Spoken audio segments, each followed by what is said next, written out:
So, very good morning, friends. Very good afternoon, friends. I hope you already have had your lunch. And now, this is the time for some liquid. So, liquidation process. Liquidation process क्या है? Liquidation में ये है कि भाई whatever is fixed you try to liquidify it. ठीक है. CIRP we have already studied. We have studied the provisions of CIRP. We even have had something on case studies also relating to CIRP. So that PPT was already shared with you, and I hope you have already gone through that. Now is the process of liquidation. This PPT is based on the IBBI publication of October 2020. It is a beautiful publication and it is available on the website of IBBI. It is a well-researched document running into some say 200-300 pages, and it's really good. So you can download it from there. Even I will share a copy of it. So I've already downloaded it. To start with, we know that business need swift and efficient procedures for closure or dissolution when they become insolvent. भाई देखिए, business कोई भी करेगा या तो success होगा या failure होगा. अगर सक्सेस है फिर तो कोई बात ही नहीं, it is contributing to the economy. But if it is a failure, then also the credit squeeze should not happen for a prolonged period. ठीक है. You decide whether you want to liquidate or you want to change the promoter. So both the options we have studied.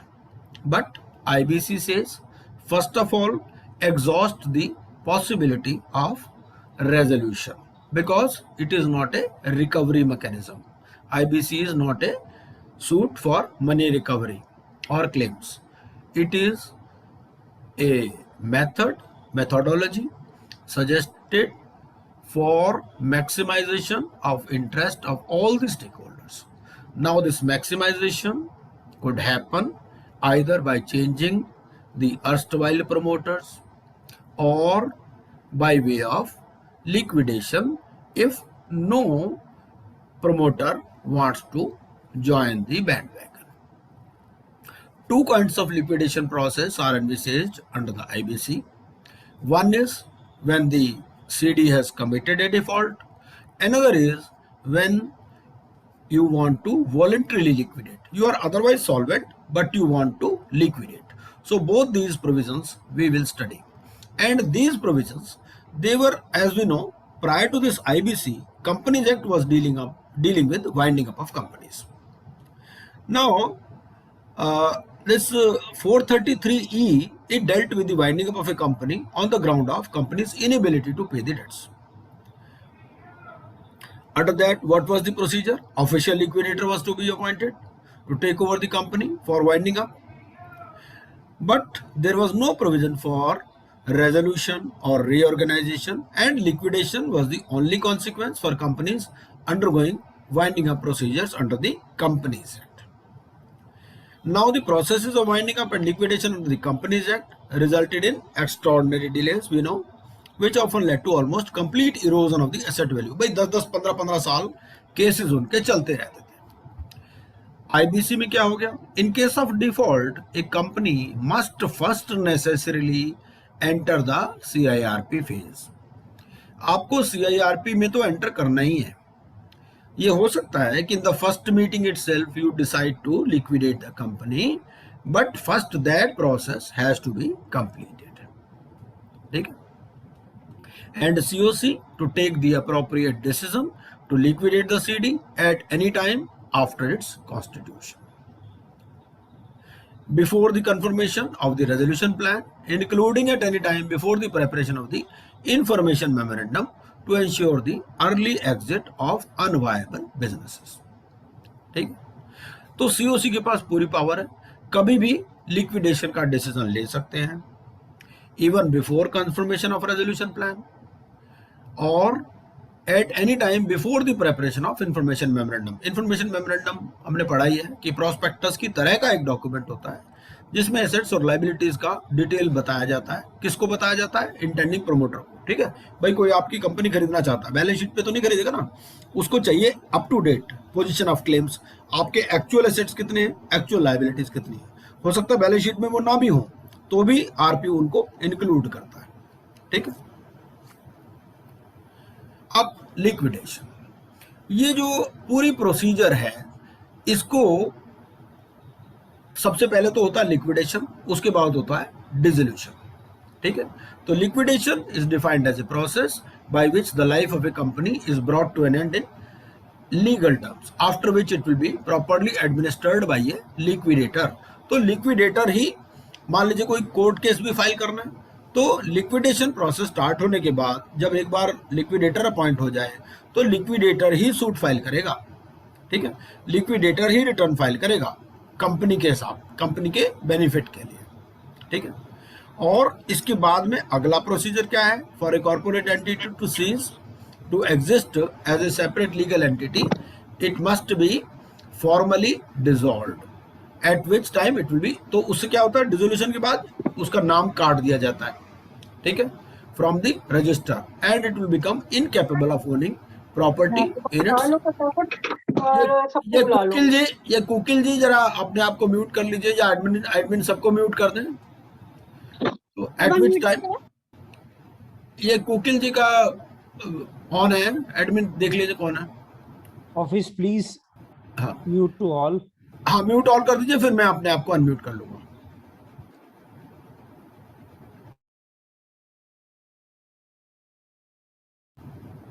So it must be formally dissolved, at which time it will be struck from the register and will become incapable of owning property in its own name, litigating under contracts and being sued. ठीक है, legal status of the corporate entity continues to exist during the period of liquidation until it is finally and formally dissolved in this manner. ठीक है, तो एक liquidation हो गया, फिर उसके बाद अगला प्रोसीजर हो गया dissolution।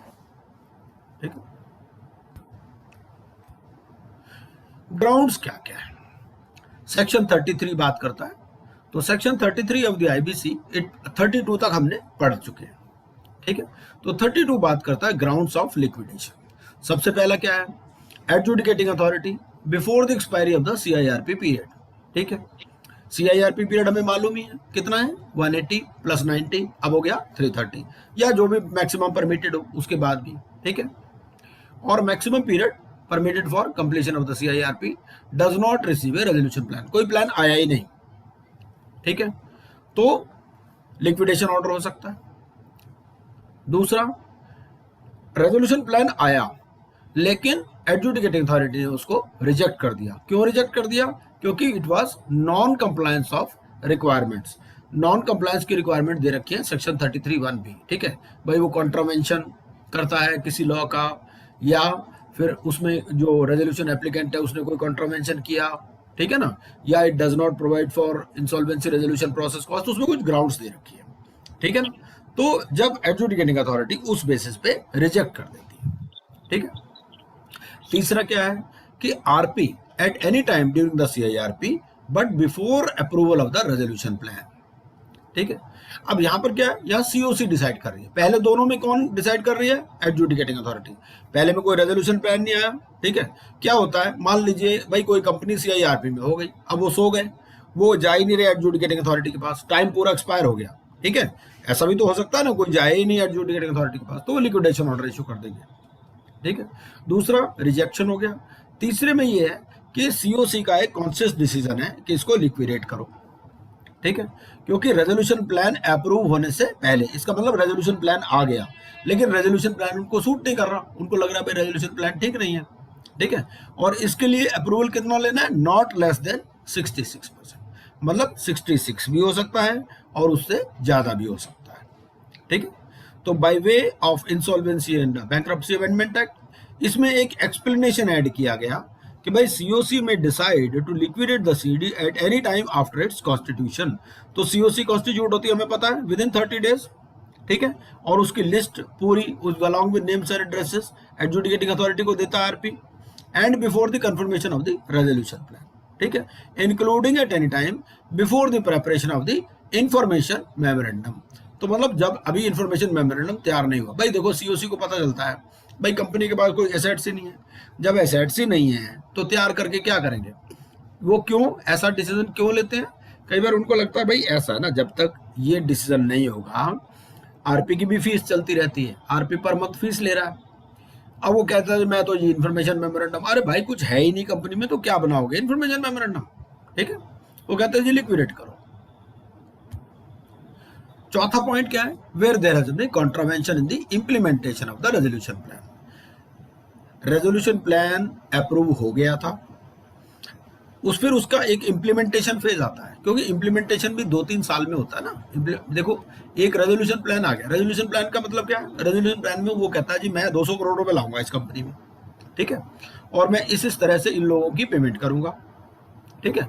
अब मान लो वो पैसा ही नहीं लाता, ठीक है, तो कॉन्ट्रावेंशन हो गया, तो उस केस में क्या होगा, in such a case any person other than the CD, ठीक है, whose interests are prejudicially affected by such a contravention। किसके इंटरेस्ट प्रेजुडिशियली इफेक्ट होंगे, मान लो उसने कहा था भाई मैं ऑपरेशनल क्रेडिटर को ऐसे ऐसे पेमेंट करूंगा, ठीक है, अब उनको वो पेमेंट नहीं कर रहा तो वो अप्रोच कर सकते हैं एडजुडिकेटिंग अथॉरिटी को कि भैया इसको लिक्विडेट करो, ठीक है ना। तो ऐसी कोई एप्लीकेशन आएगी तो adjudicating authority determines that CD has contravened, तो वो लिक्विडेशन ऑर्डर पास कर देंगे, ठीक है। बेसिकली लिक्विडेशन ऑर्डर पास कब होता है, लिक्विडेशन ऑर्डर पास होता है अगर तो कोई रेजोल्यूशन प्लान ही नहीं आया, या रेजोल्यूशन प्लान आया तो वो कॉन्ट्रावेंशन है, वो जो भी पैरामीटर्स है उन पर पूरा नहीं उतरता, या सीओसी डिसाइड करती है। इवन रेजोल्यूशन प्लान आने के बाद में भी उनको लगता है यार इस रेजोल्यूशन प्लान में कुछ है ही नहीं, कोई आदमी कहते 100 करोड़ की कंपनी में तो 5 करोड़ रुपए दूंगा, ठीक है ना, तो वो कहेंगे यार बेटर है इसको लिक्विडेट करेंगे, हम अपने आप ही बेच के इससे ज़्यादा पैसे ले लेंगे, ठीक है। और चौथा पॉइंट ये है कि कोई कॉन्ट्रावेंशन।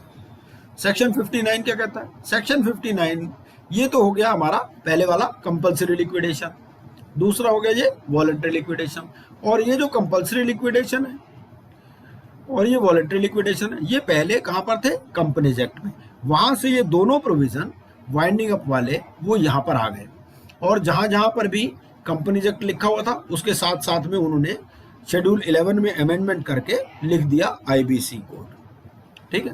तो 59 में क्या कहता है कि वॉलंटरी लिक्विडेशन, वॉलंटरी लिक्विडेशन होगा with approval of the board of directors, share holders and creditors, ठीक है। इसमें किस किस का हो सकता है सीआईआरपी में, कंपनी का और एलएलपी का, provided it has not committed A default. तो अगर डिफॉल्ट हुआ तो ऊपर वाला, डिफॉल्ट नहीं हुआ तो 59, ठीक है। Except as specified this module will primarily deal with insolvent liquidation. तो नॉर्मली वो जो है ऊपर वाले को ही हम ज्यादा डिटेल में डिस्कस करेंगे। प्राइमरी ऑब्जेक्टिव क्या है of the IBC with regard to liquidation. Primary objective ये है कि to provide a market mechanism to turn around and rescue failing but viable CDs. देखो वो एक उसमें डिफॉल्ट तो हुआ है, ठीक है, अभी हम कौन सा पढ़ रहे हैं, आप समझिए कंपल्सरी वाइंडिंग अप के प्रोविजन जो कंपनीज एक्ट में हम पढ़ते थे वहां से हट गए, वहां से हट के अब यहां आ गए।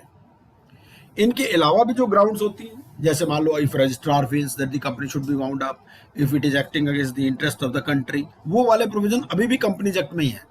वो बाकी के जो वहां क्लॉजेस थी, कंडीशंस थी 433 वाली, वो कंडीशंस कंपनीज एक्ट में ही है, कंपनीज एक्ट भी हमारे सिलेबस में है, ठीक है। और ये जो दो कंडीशंस थी, चाहे डिफॉल्ट होगा या वॉलंटरी, वो यहाँ पर आ गए आईबीसी में, ये वहां पर नहीं जा सकते, ये कंपनीज एक्ट में नहीं होगा। अगर डिफॉल्ट हो गया तो आईबीसी में ही आना पड़ेगा, अगर वॉलंटरी वाइंडिंग अप है तो कंपनीज एक्ट में नहीं होगी, यहीं पर ही होगी, ठीक है। अगर कोई पुरानी प्रोसीडिंग भी चल रही है तो यहाँ पर ले आते हैं उसको। तो primary objective of the IBC is to provide a market mechanism to turn around and rescue failing but viable CDs while liquidating the failing unviable ones. तो उन्होंने कहा भाई या तो कंपनी चलने वाली है या नहीं है, अगर चलने वाली है तो उसका टर्न अराउंड करो, अगर अनवायबल है तो उसको लिक्विडेट करो, ठीक है।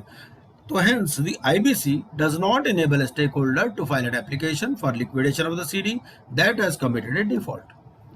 जिसने डिफॉल्ट किया उस केस में स्टेक होल्डर एप्लीकेशन फाइल नहीं कर सकता फॉर लिक्विडेशन। अब आप देखिए सेक्शन 10 है, सेक्शन 10 में क्या है कि कॉर्पोरेट डेटर भी एप्लीकेशन फाइल कर सकता है, ठीक है, लेकिन वो लिक्विडेशन की एप्लीकेशन नहीं होती, वो होती है एप्लीकेशन CIRP की, ठीक है। Stakeholders can only file an application for initiating a CIRP। Stakeholder कौन होते हैं भाई? कंपनी के प्रमोटर, डायरेक्टर, ठीक है, शेयर होल्डर, यही तो होते हैं ना। तो वो कहाँ फाइल करते हैं? सेक्शन 10 में।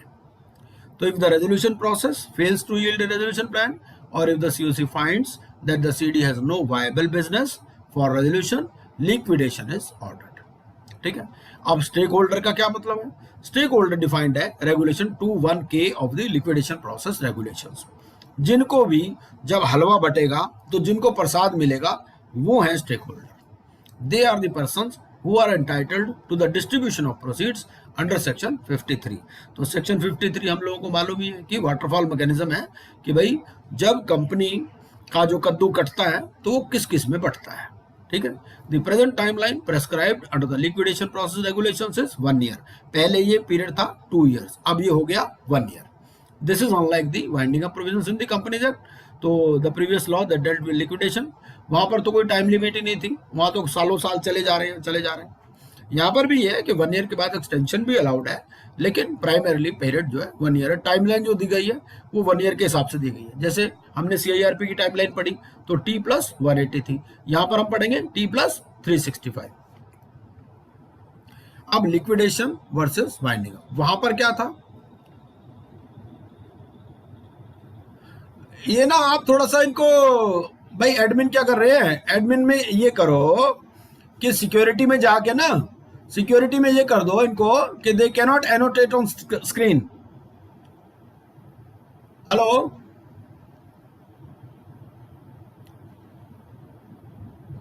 आप हैं कोई एडमिन में से वहां पर? तो ऑफिस से कौन है? आप ऐसे करो, इनको ना एक एनोटेट का ऑप्शन आता है, एनोटेट वाला ऑप्शन डिसेबल कर दो कि they can not annotate on screen. भाई जैसा होता है, कुछ देवता होते हैं तो कुछ दानव भी होते हैं, इसको कुछ मजा आ रहा होगा करने में, कोई फर्क नहीं पड़ता अपने को, ठीक है। तो liquidation versus winding up under the companies act. तो IBC, चलो अच्छा लग रहा है, बढ़िया लग रहा है, अच्छा कलरफुल लग रहा है। तो IBC uses the expression liquidation, ठीक है, and defines winding up in schedule 11 which contains the amendments to the companies act, ठीक है। तो हमें मालूम ही है कि वो जो 12 शेड्यूल है, 12 शेड्यूल में क्या है? अमेंडमेंट्स टू वेरियस एक्ट, ठीक है। पार्टनरशिप एक्ट अमेंड हुआ, ऐसे कंपनीज एक्ट, इनकम टैक्स। तो कंपनीज एक्ट में जो अमेंडमेंट हुआ IBC आने के बाद, ये हुआ हमारा शेड्यूल 11 में, ठीक है। तो अब ये कहता है कि वाइंडिंग अप कहां पर आती है? Winding up under this act और लिक्विडेशन अंडर दी, वहां पर ये चीज चेंज कर दी। जैसे वहां पर पहले लिखा था winding up under this act, अब उसको चेंज कर दिया और लिक्विडेशन। तो दोनों चीजें यहां पर आ गई, ठीक है। आगे चलते हैं।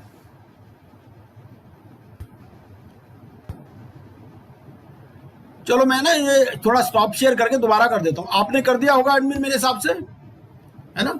मैं दोबारा शेयर स्क्रीन कर देता हूँ, कोई इश्यू नहीं है, ठीक है। अब आते हो गई है इन सब चीजों की, ये बच्चे लोग होते हैं, करते रहते हैं कुछ, ठीक है जी। तो liquidation versus winding up under the companies act. तो IBC में क्या यूज किया गया है? लिक्विडेशन। कई लोगों को बाद में क्या होता है, दस्त लग जाते हैं, वो दस्त लग जाते हैं, उनको पता नहीं चलता क्यों लग गए, वो इसी ऐसी बददुआएं लगती हैं लोगों की, वो उनको इसीलिए लग जाते हैं। तो IBC, इतने लोग बैठे हैं यहाँ, सीरियस डिस्कशन हो रहा है, अब ऐसे कोई शरारत करेगा तो कोई अच्छी बात तो बोलेगा नहीं उसके बारे में मन से। तो IBC क्या करता है? IBC uses the expression liquidation, ठीक है। और जो वाइंडिंग अप है, winding up is in schedule 11 schedule. तो इसमें जो अमेंडमेंट हुई उसमें क्या क्या, जहां जहां वाइंडिंग अप लिखा था उसके साथ में उन्होंने लिक्विडेशन जोड़ दिया, ठीक है। आगे चलते हैं।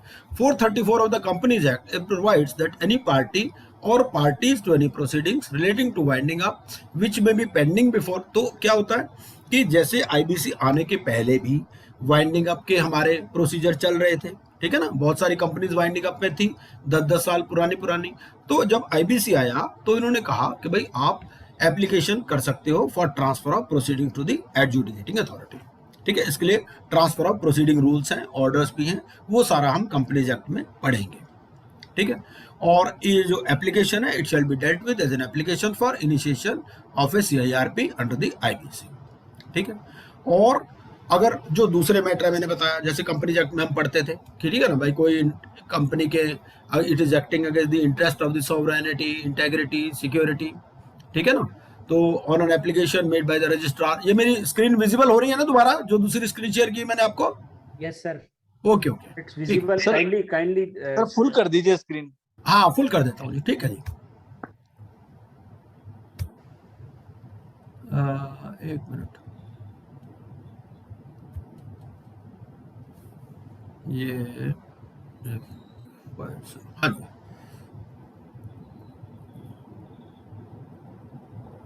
तो ये तो हमने कर ही लिया था, ठीक है ना। तो इसमें क्या, ये कुछ कुछ वहां पर भी थे, जैसे acting against the interest sovereignty, ये वहीं पर भी है अभी भी, ठीक है। कोई अपनी फाइनेंशियल स्टेटमेंट नहीं फाइल करता, या NCLT is of the opinion that it is just and equitable that the company be bound up, तो ये वाले प्रोविजन अभी भी कंपनीज एक्ट में है। लेकिन अगर कोई डिफॉल्ट हुआ है या वॉलंटरी लिक्विडेशन है तो वो आईबीसी में ही आएगा, ठीक है। अब ये बहुत सारे केस लॉ हैं, तो केस लॉ आप देख लीजिएगा, पढ़ लीजिएगा इनको, कोई खास बात नहीं। अब हम कमेंस लिक्विडेशन ऑर्डर की बात करते हैं। तो सेक्शन 33 बात करता है कि कौन कौन से ग्राउंड्स हैं जिस पर लिक्विडेशन ऑर्डर किया जा सकता है, ठीक है। तो पहला, तो pass an order requiring the CD to be liquidated as per the provisions of chapter 3 of IBC, a liquidation order, ठीक है। 33 हमने पहले पढ़ लिया, ठीक है ना। हमने चार ग्राउंड्स पढ़ लिए उसमें। एडजुडिकेटिंग अथॉरिटी सोचती है कि भाई जो रेजोल्यूशन प्लान आया वो प्रॉपर नहीं है, या रेजोल्यूशन प्लान ही नहीं आया, या सीओसी ने डिसाइड कर लिया, या कॉन्ट्रावेंशन हो गया, ठीक है। अब जब ये हो गया ऑर्डर, ठीक है, तो एडजुडिकेटिंग अथॉरिटी क्या करेगी, under section 31(2) of the IBC ये ऑर्डर पास कर देगी लिक्विडेशन का। एक पब्लिक अनाउंसमेंट कर देगी कि भैया कंपनी जो है लिक्विडेशन में है, इसके बर्तन भांडे बिकने वाले हैं, and require such an order to be sent to the authority with which the CD is registered. किसके पास रजिस्टर्ड होगा, एमसीए वगैरह के पास, ठीक है ना। कॉन्सिक्वेंस क्या होंगे, यहाँ पर लिक्विडेशन कमेंसमेंट डेट आ जाएगी। इस डेट की भी अपनी एक इंपॉर्टेंस है, ठीक है। जैसे वहां पर हम दो डेट पढ़ते थे, एक तो थी इनिशिएशन डेट। इनिशिएशन डेट क्या थी, date of filing of application with the bench, और एक थी इंसॉल्वेंसी कमेंसमेंट डेट, ठीक है। इनिशिएशन डेट का क्या रेलेवेंस था कि वो 2 साल पीछे जा सकते हैं उससे, और इंसॉल्वेंसी कमेंसमेंट डेट का था वो 0 डेट है फॉर 180, ठीक है। यहाँ पर लिक्विडेशन कमेंसमेंट डेट है, ये लिक्विडेशन कमेंसमेंट डेट क्या है, ये 0 डेट है फॉर 365 डेज, 1 ईयर, ठीक है। और अब जब ये हो गया, लिक्विडेशन ऑर्डर पास हो गया, तो नो सूट और legal proceeding can be instituted by और अगेंस्ट दी सीडी। ना तो कंपनी कोई केस कर सकती, ना कंपनी के अगेंस्ट में कोई केस हो सकता। देखो ये प्रोविजन ये सीआईआरपी से डिफरेंट है। सीआईआरपी में क्या है कि कंपनी केस कर सकती है, जब लिक्विडेशन में चली गई तो लिक्विडेशन में कंपनी भी केस नहीं कर सकती। कंपनी के बिहाफ पर अगर कोई केस करना है तो लिक्विडेटर करेगा, ठीक है। However, it may be noted that a suit or legal proceeding can be instituted by a liquidator on behalf of the CD. उसके लिए भी प्रायर अप्रूवल लेनी पड़ेगी एडजुडिकेटिंग अथॉरिटी, ठीक है। और ये जो एक्सेप्शन है टू द लिमिटेड मॉरेटोरियम, ठीक है, ये लीगल प्रोसीडिंग्स है। मान लो सेंट्रल गवर्नमेंट कुछ ट्रांजैक्शंस नोटिफाई कर सकती है जिस पर ये लिमिटेड मॉरेटोरियम जो है वो नहीं लगेगा, लेकिन अभी तक ऐसी कोई ट्रांजैक्शन नोटिफाई नहीं हुई। कंपनी का लिक्विडेशन ऑर्डर हो गया, मतलब एम्प्लॉयज की छुट्टी हो गई, ठीक है। Except where such business is continued, liquidation में भी बिजनेस चल सकता है। लिक्विडेशन में भी क्या हो सकता है कि उसको, क्योंकि चलती हुई चीज को बेचना आसान होता है, ठीक है ना। तो अगर बिजनेस कंटिन्यूड रहने वाला है तो एम्प्लॉयज की छुट्टी नहीं होगी, otherwise it is a notice of discharge, ठीक है। चाहे उनके एग्रीमेंट में कुछ भी लिखा हो। कई बार क्या होता है, एम्प्लॉयर एम्प्लॉय का एग्रीमेंट होता है, वो कहता है जी 5 साल का है, 2 साल बाद ही लिक्विडेशन ऑर्डर इशू हो गया, छुट्टी हो गई, ठीक है। की consideration, increasingly keeping the objects of the IBC in mind, the business of the CD is being continued as a going concern, ठीक है ना। तो उस केस में क्या होगा, revival of the CD in liquidation is being encouraged either through इसकी। तो इसमें क्या होता है, लिक्विडेशन में आप जैसे मर्जी करो, चाहे आप उसको एज ए गोइंग कंसर्न बेचो, चाहे आप 2 कंपनियों को मिला दो, रीस्ट्रक्चरिंग कर दो, अरेंजमेंट कर दो, कॉम्प्रोमाइज कर दो, या सेल कर दो, ठीक है। या फिर क्या है, पीस मील सेल कर दो। COC is also required to give its view on the sale of the CD as a going concern in case of liquidation.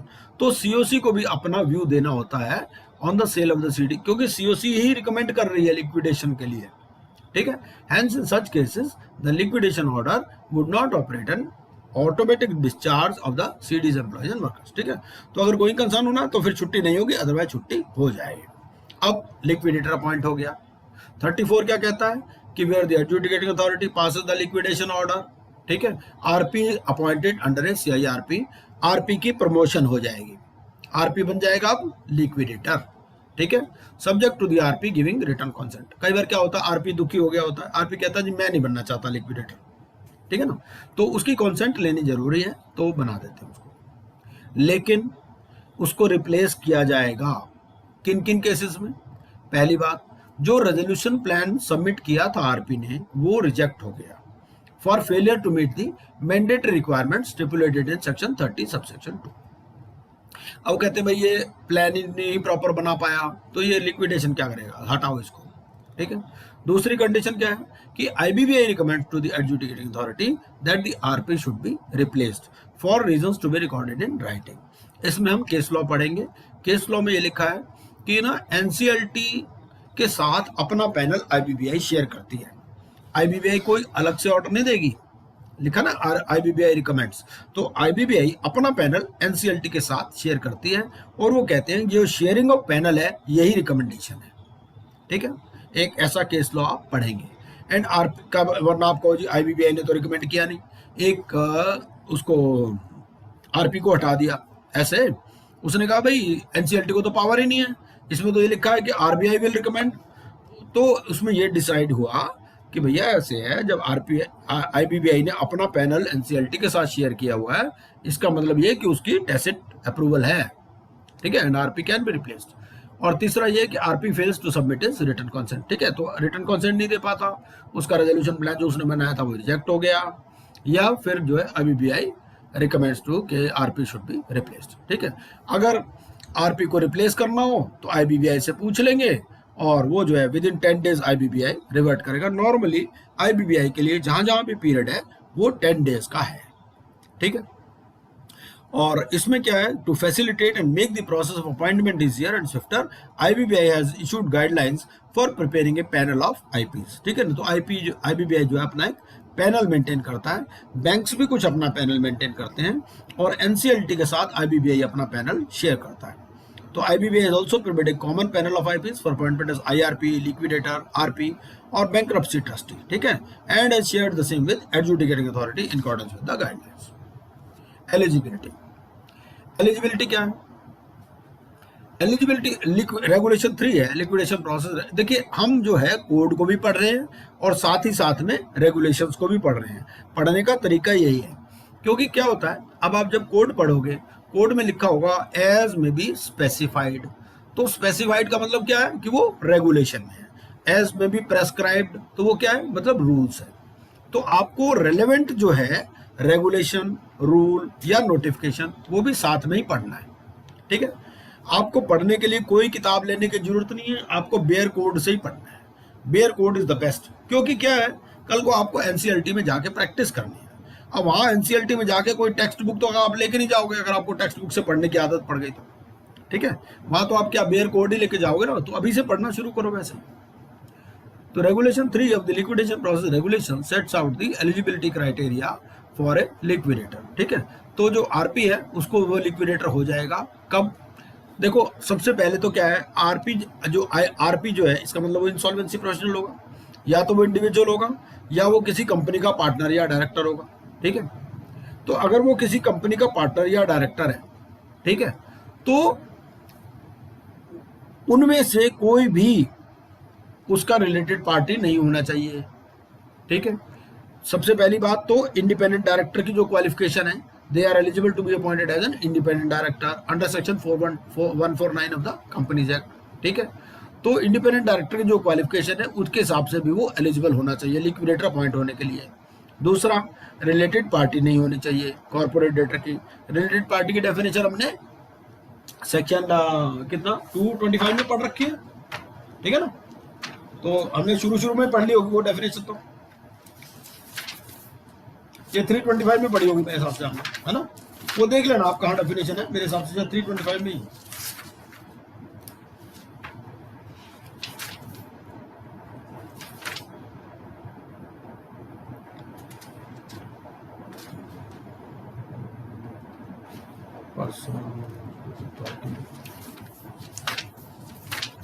वो चैप्टर 2 में आप देख लेना, चैप्टर 2 में आपको मिल जाएगी, क्योंकि जैसे आपको ऐसे ही उसमें मिलेगी जो पार्ट 3 है, तो पार्ट 3 में भी आपको ऐसे डेफिनेशन मिलेगी। वहाँ कॉन्सेप्ट है एसोसिएट की, जैसे यहाँ कॉन्सेप्ट है हमारी रिलेटेड पार्टी की, ऐसे ही वहाँ पर कॉन्सेप्ट है हमारी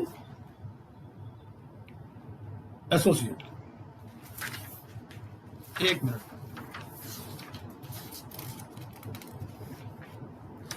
हाँ ये सेक्शन 524 में दी हुई है, ठीक है? सेक्शन 524 में दी हुई है रिलेटेड पार्टी, बहुत सारी कंडीशंस हैं, इतनी कैपिटल होनी चाहिए, इतना ये होना चाहिए, कि मैनेजरल पर्सन नहीं होना चाहिए, डायरेक्टर नहीं होना चाहिए, ठीक है? इंटरचेंज ऑफ मैनेजरल पर्सन, वो सब चीज़ें। तीसरा ये है कि एम्प्लॉय, प्रोपराइटर या partner of A firm of auditors और सेक्रेटरियल ऑडिटर्स और कॉस्ट ऑडिटर्स और ऑफ ए लीगल और consulting firm that had any transaction with the CD contributing 10% और more of the gross turnover of such A firm in the last 3 financial year. आप एक company में consultant हो, ठीक है? आपकी कंपनी की टर्नओवर 50 लाख रुपए है और 50 लाख रुपए में से 20 लाख रुपए आपको एक कंपनी से आ रहे हैं, तो आप उस कंपनी के लिक्विडेटर नहीं बन सकते, ठीक है? या फिर एम्प्लॉय, प्रोपराइटर, पार्टनर, ठीक है? ये सब चीजें। डिस्क्लोजर, अगर कोई आपका पेक्यूनियरी इंटरेस्ट है तो आपको डिस्क्लोज करना है, ठीक है? आपकी कोई पर्सनल रिलेशनशिप है सीडी के साथ या any of the stake holders, तो आप आईबीबीआई और एडजुडिकेटिंग अथॉरिटी को बताओगे जैसे ही आप अवेयर हो जाओगे, ठीक है? An IP cannot continue as a liquidator if the IPE of which they are a director or partner, ठीक है? अब लिक्विडेटर क्या होगा, मतलब इंसॉल्वेंसी प्रोविजन या तो इंडिविजुअल होगा या कंपनी का किसी का पार्टनर या डायरेक्टर होगा, ठीक है? अगर उन्होंने एलएलपी बना रखी है तो पार्टनर होगा, अगर कोई कंपनी बना रखी है तो उसमें डायरेक्टर होगा, ठीक है ना? तो वो लिक्विडेटर नहीं बन सकता जिसमें से उसका कोई भी दूसरा पार्टनर या डायरेक्टर दूसरी पार्टी को रिप्रेजेंट कर रहा है। भाई दोनों पार्टी आमने सामने हो जाएगी ना, एक तरफ एक पार्टनर बैठा है, दूसरी तरफ दूसरा पार्टनर बैठा है, वो नहीं हो सकता, ठीक है? फिर डायरेक्टर्स पावर सीज हो जाती है, ठीक है? 34(2) क्या कहता है कि upon appointment of the liquidator all powers of the CD's board of directors, KMPs and partners shall cease to have effect and such power shall be vested in the liquidator. अब आपको लगेगा ये प्रोविजन सुना सा है, ठीक है ना? क्योंकि ऐसा ही सिमिलर प्रोविजन सीआईआरपी में भी है, ठीक है ना? तो जैसे ही सीआईआरपी स्टार्ट होती है इन सब की पावर खत्म हो जाती है। ऐसे ही जब ये लिक्विडेटर अपॉइंट होता है तो इन सब की पावर जो है वो सीज हो जाती है, ठीक है? तो as in CIRP the CD's personnel must extend all assistance, तो जो सीडी के पर्सनल हैं, चाहे उसको एम्प्लॉय है, डायरेक्टर है, उनको सारे को जो है इनको कोऑपरेट करना है। अगर नहीं कोऑपरेट करेगा तो सेक्शन 19 की एप्लीकेशन आप लगा सकते हो, ठीक? सेक्शन 19 हमें पता ही है क्या है। सेक्शन 19 में ये है कि भाई अगर एडजुडिकेटिंग अथॉरिटी को आपको अप्रोच करना पड़ता है कि ये डायरेक्टर ये एम्प्लॉई मेरे से कोऑपरेट नहीं कर रहा, मान लो कोई पासवर्ड है, पासवर्ड ही नहीं बता रहा, कहाँ बैकअप रखा वही नहीं बता रहा, इस तरह से, ठीक है? रिमनरेशन ऑफ द लिक्विडेटर। अब ये रिमनरेशन बहुत इंपॉर्टेंट एस्पेक्ट है। Section 34 subsection 8 of the IBC provides that the liquidator shall charge a fees for the conduct of the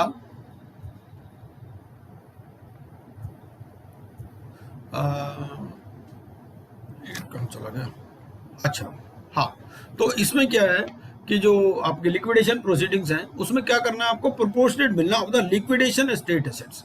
तो लिक्विडेशन एस्टेट एसेट्स जो है, ये लिक्विडेशन एस्टेट होती क्या है?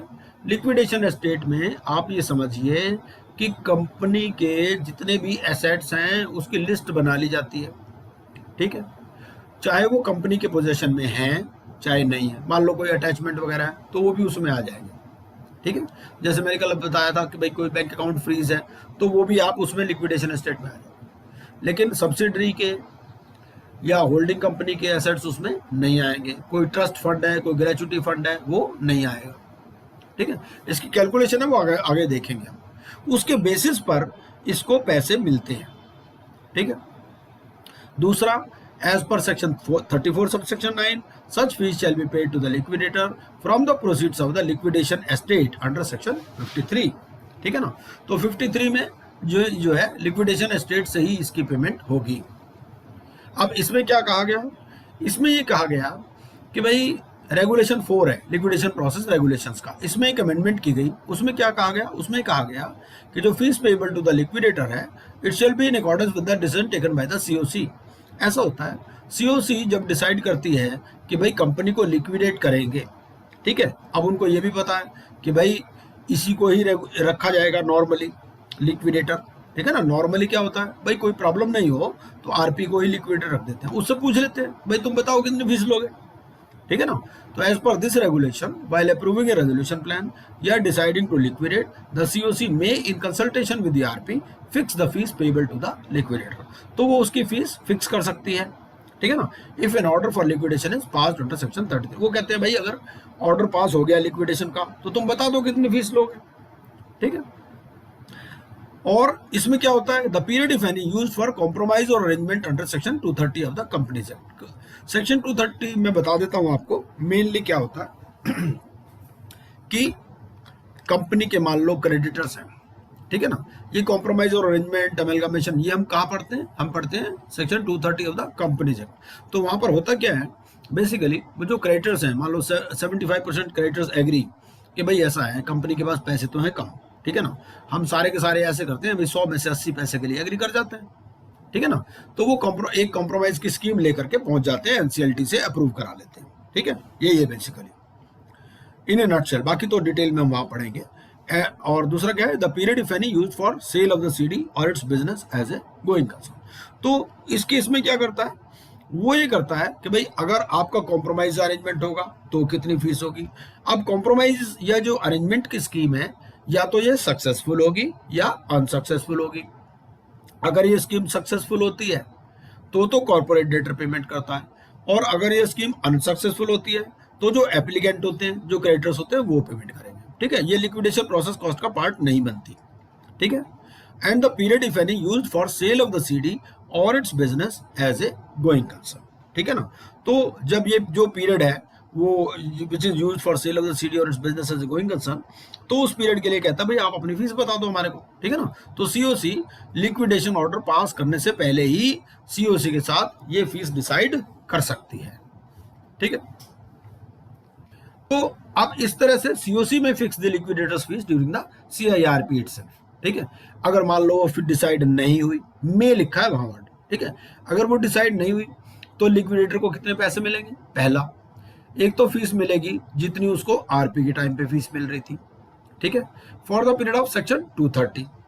और 230 में भी ये है कि 230 की जो स्कीम है एंडलेस नहीं चल सकती कॉम्प्रोमाइज अरेंजमेंट की, वो भी 90 दिन के अंदर आपको फैसला करना है भाई। टोटली 365 डेज है, एक साल का तो पीरियड है लिक्विडेशन के लिए। तो ये कहते हैं भाई ऐसा है हम लिक्विडेशन क्यों करें, हम आपस में कॉम्प्रोमाइज कर लेते हैं, तो कॉम्प्रोमाइज की स्कीम ले आते हैं, तो 90 डेज का पीरियड है उसके लिए। तो अगर कोई 230 की स्कीम लाए हैं उस केस में क्या होगा, जो फीस उसको आरपी के टाइम पर मिल रही थी वही मिल जाएगी। दूसरी क्या है, दूसरी ये है a fee equal to a percentage of the amount realised net of other liquidation cost and of the amount distributed for the balance period of liquidation. एक टेबल है, उस टेबल में क्या दिया हुआ है, उस टेबल में दो चीजें दे रखी हैं, एक तो दे रखा है कि भाई रियलाइजेशन पर कितना होगा और एक है डिसबर्सल पर कितना होगा। तो हाफ हाफ जो है उसका रियलाइजेशन पर होता है और हाफ होता है डिसबर्सल पर। अब इसमें क्या है कि लिक्विडेटर मान लो चेंज हो गया, जिसने रियलाइज किया था वो दूसरा था, जो डिसबर्सल के टाइम पे दूसरा आ गया, तो आधा एक को मिल जाएगा आधा दूसरे को मिल जाएगा, ये भी इसमें लिखा है, ठीक है। और कॉम्प्रोमाइज के लिए क्या है, कॉम्प्रोमाइज में जो है 90 डेज का पीरियड है, ठीक है। ये टेबल है हमारी, ठीक है। तो अब इसमें देखो क्या लिखा है, first 6 months, next 6 months, thereafter.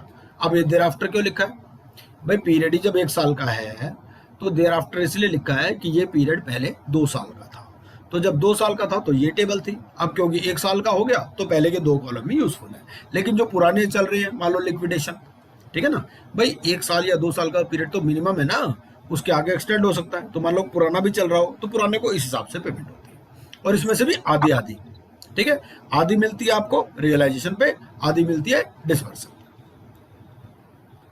अब जो लिक्विडेशन अमेंडमेंट रेगुलेशंस है, इन्होंने इस टेबल को अमेंड कर दिया, तो लास्ट वाला कॉलम हटा दिया। क्यों हटा दिया? वो नेचुरली, ठीक है ना, क्योंकि 2 साल से 1 साल हो गया, ठीक है। अब अगर ये मैंने आपको बता दिया, अगर लिक्विडेटर रियलाइज कर देता है लेकिन वो डिस्ट्रीब्यूट नहीं करता, क्यों? क्योंकि वो चेंज हो गया, तो उसको आधा मिलेगा। अगर मान लो किसी ने रियलाइज नहीं किया था, उस टाइम वो था नहीं, अब दूसरा आ गया, तो आधा हलवा इसको मिल जाएगा, आधा उसको मिल जाएगा, ठीक है। आगे चलते हैं, powers and duties of liquidator, section 35। ये सेक्शन 35 ऑफ द आईबीसी ये क्या बताता है? ये पावर्स और ड्यूटीज बताता है। ये बेसिकली वही पावर्स एंड ड्यूटीज हैं जो कि सीआईआरपी में रेजोल्यूशन प्रोफेशनल की होती है। वेरीफाई को हमने हाईलाइट किया हुआ। वेरीफाई क्यों? कि वहां पर जो आरपी है, जो सीआईआरपी में, उसकी ड्यूटी है टू कोलेट क्लेम्स, ठीक है। उसने क्लेम्स को इकट्ठा करना है, ठीक है, और सीओसी के सामने रख देना है। यहाँ पर क्या है? यहाँ पर सीओसी है ही नहीं, यहाँ पर स्टेक होल्डर्स कंसल्टेशन कमेटी है जिसकी रिकमेंडेशन बाइंडिंग में नहीं है। जो सीओसी है, सीओसी के जो कॉरस्पॉन्डिंग यहाँ पर जो चीज है वो है स्टेक होल्डर्स कंसल्टेशन कमेटी, वो हम पढ़ेंगे बाद में। तो यहाँ पर क्या है? यही है ऑल इन ऑल। तो इसको क्या करना है? इसी को वेरीफाई करने हैं क्लेम्स को, ठीक है। और ये रिजेक्ट भी कर सकता है और आपका एक्सेप्ट भी कर सकता है, ठीक है ना। अब जहां तक सेल की बात है, जैसे हमने सीआईआरपी में पढ़ा कि भाई सीआईआरपी में जो रेजोल्यूशन एप्लीकेंट आपका 29A में एलिजिबल नहीं है, उसको आप कंपनी हैंडओवर नहीं करोगे। ऐसा ही लिक्विडेशन में भी है। लिक्विडेशन में भी आया कि 34 भी अमेंड कर दिया कि ऐसे किसी बंदे को आप सेल भी नहीं करोगे कंपनी को, ठीक है। ये है। अगली आती है, इसमें ये है कि भाई ये there have been instances where liquidators have faced resistance while taking charge of the assets of the CD, ठीक है ना। तो adjudicating authority has been coming to the aid of the liquidators and passing order for their safety and security, ठीक है। अब आता है जी इसमें अपॉइंटमेंट ऑफ प्रोफेशनल्स। तो अब लिक्विडेटर को इतनी तगड़ी फीस मिल रही है, देखो ना कितना परसेंटेज मिल रहा है, बहुत मोटा मोटा परसेंटेज है, 5%। सोचो 1 करोड़ अगर हुआ, फर्स्ट 1 करोड़ पे 5 लाख मिल गए उसको, ठीक है। अगर 50 करोड़ हुआ तो 50 करोड़ पे देख लो कितने पैसे मिल गए उसको, बहुत पैसे मिल जाते हैं। तो इतना सारा काम भी तो होगा ना उसमें, वो काम के लिए क्या करेगा? उसको प्रोफेशनल्स भी रखने पड़ेंगे, ठीक है ना। तो वो अपने वो प्रोफेशनल्स रख सकता है, ठीक है ना। Under regulation 7 of the liquidation process the appointment is to be made for a reasonable remuneration which shall also form part of the liquidation cost. और तो उसकी जो रेम्युनरेशन होगी वो भी लिक्विडेशन कॉस्ट का पार्ट बनेगी, ठीक है। जो अपॉइंटेड प्रोफेशनल हो वो भी इंडिपेंडेंट होना चाहिए, ठीक है ना।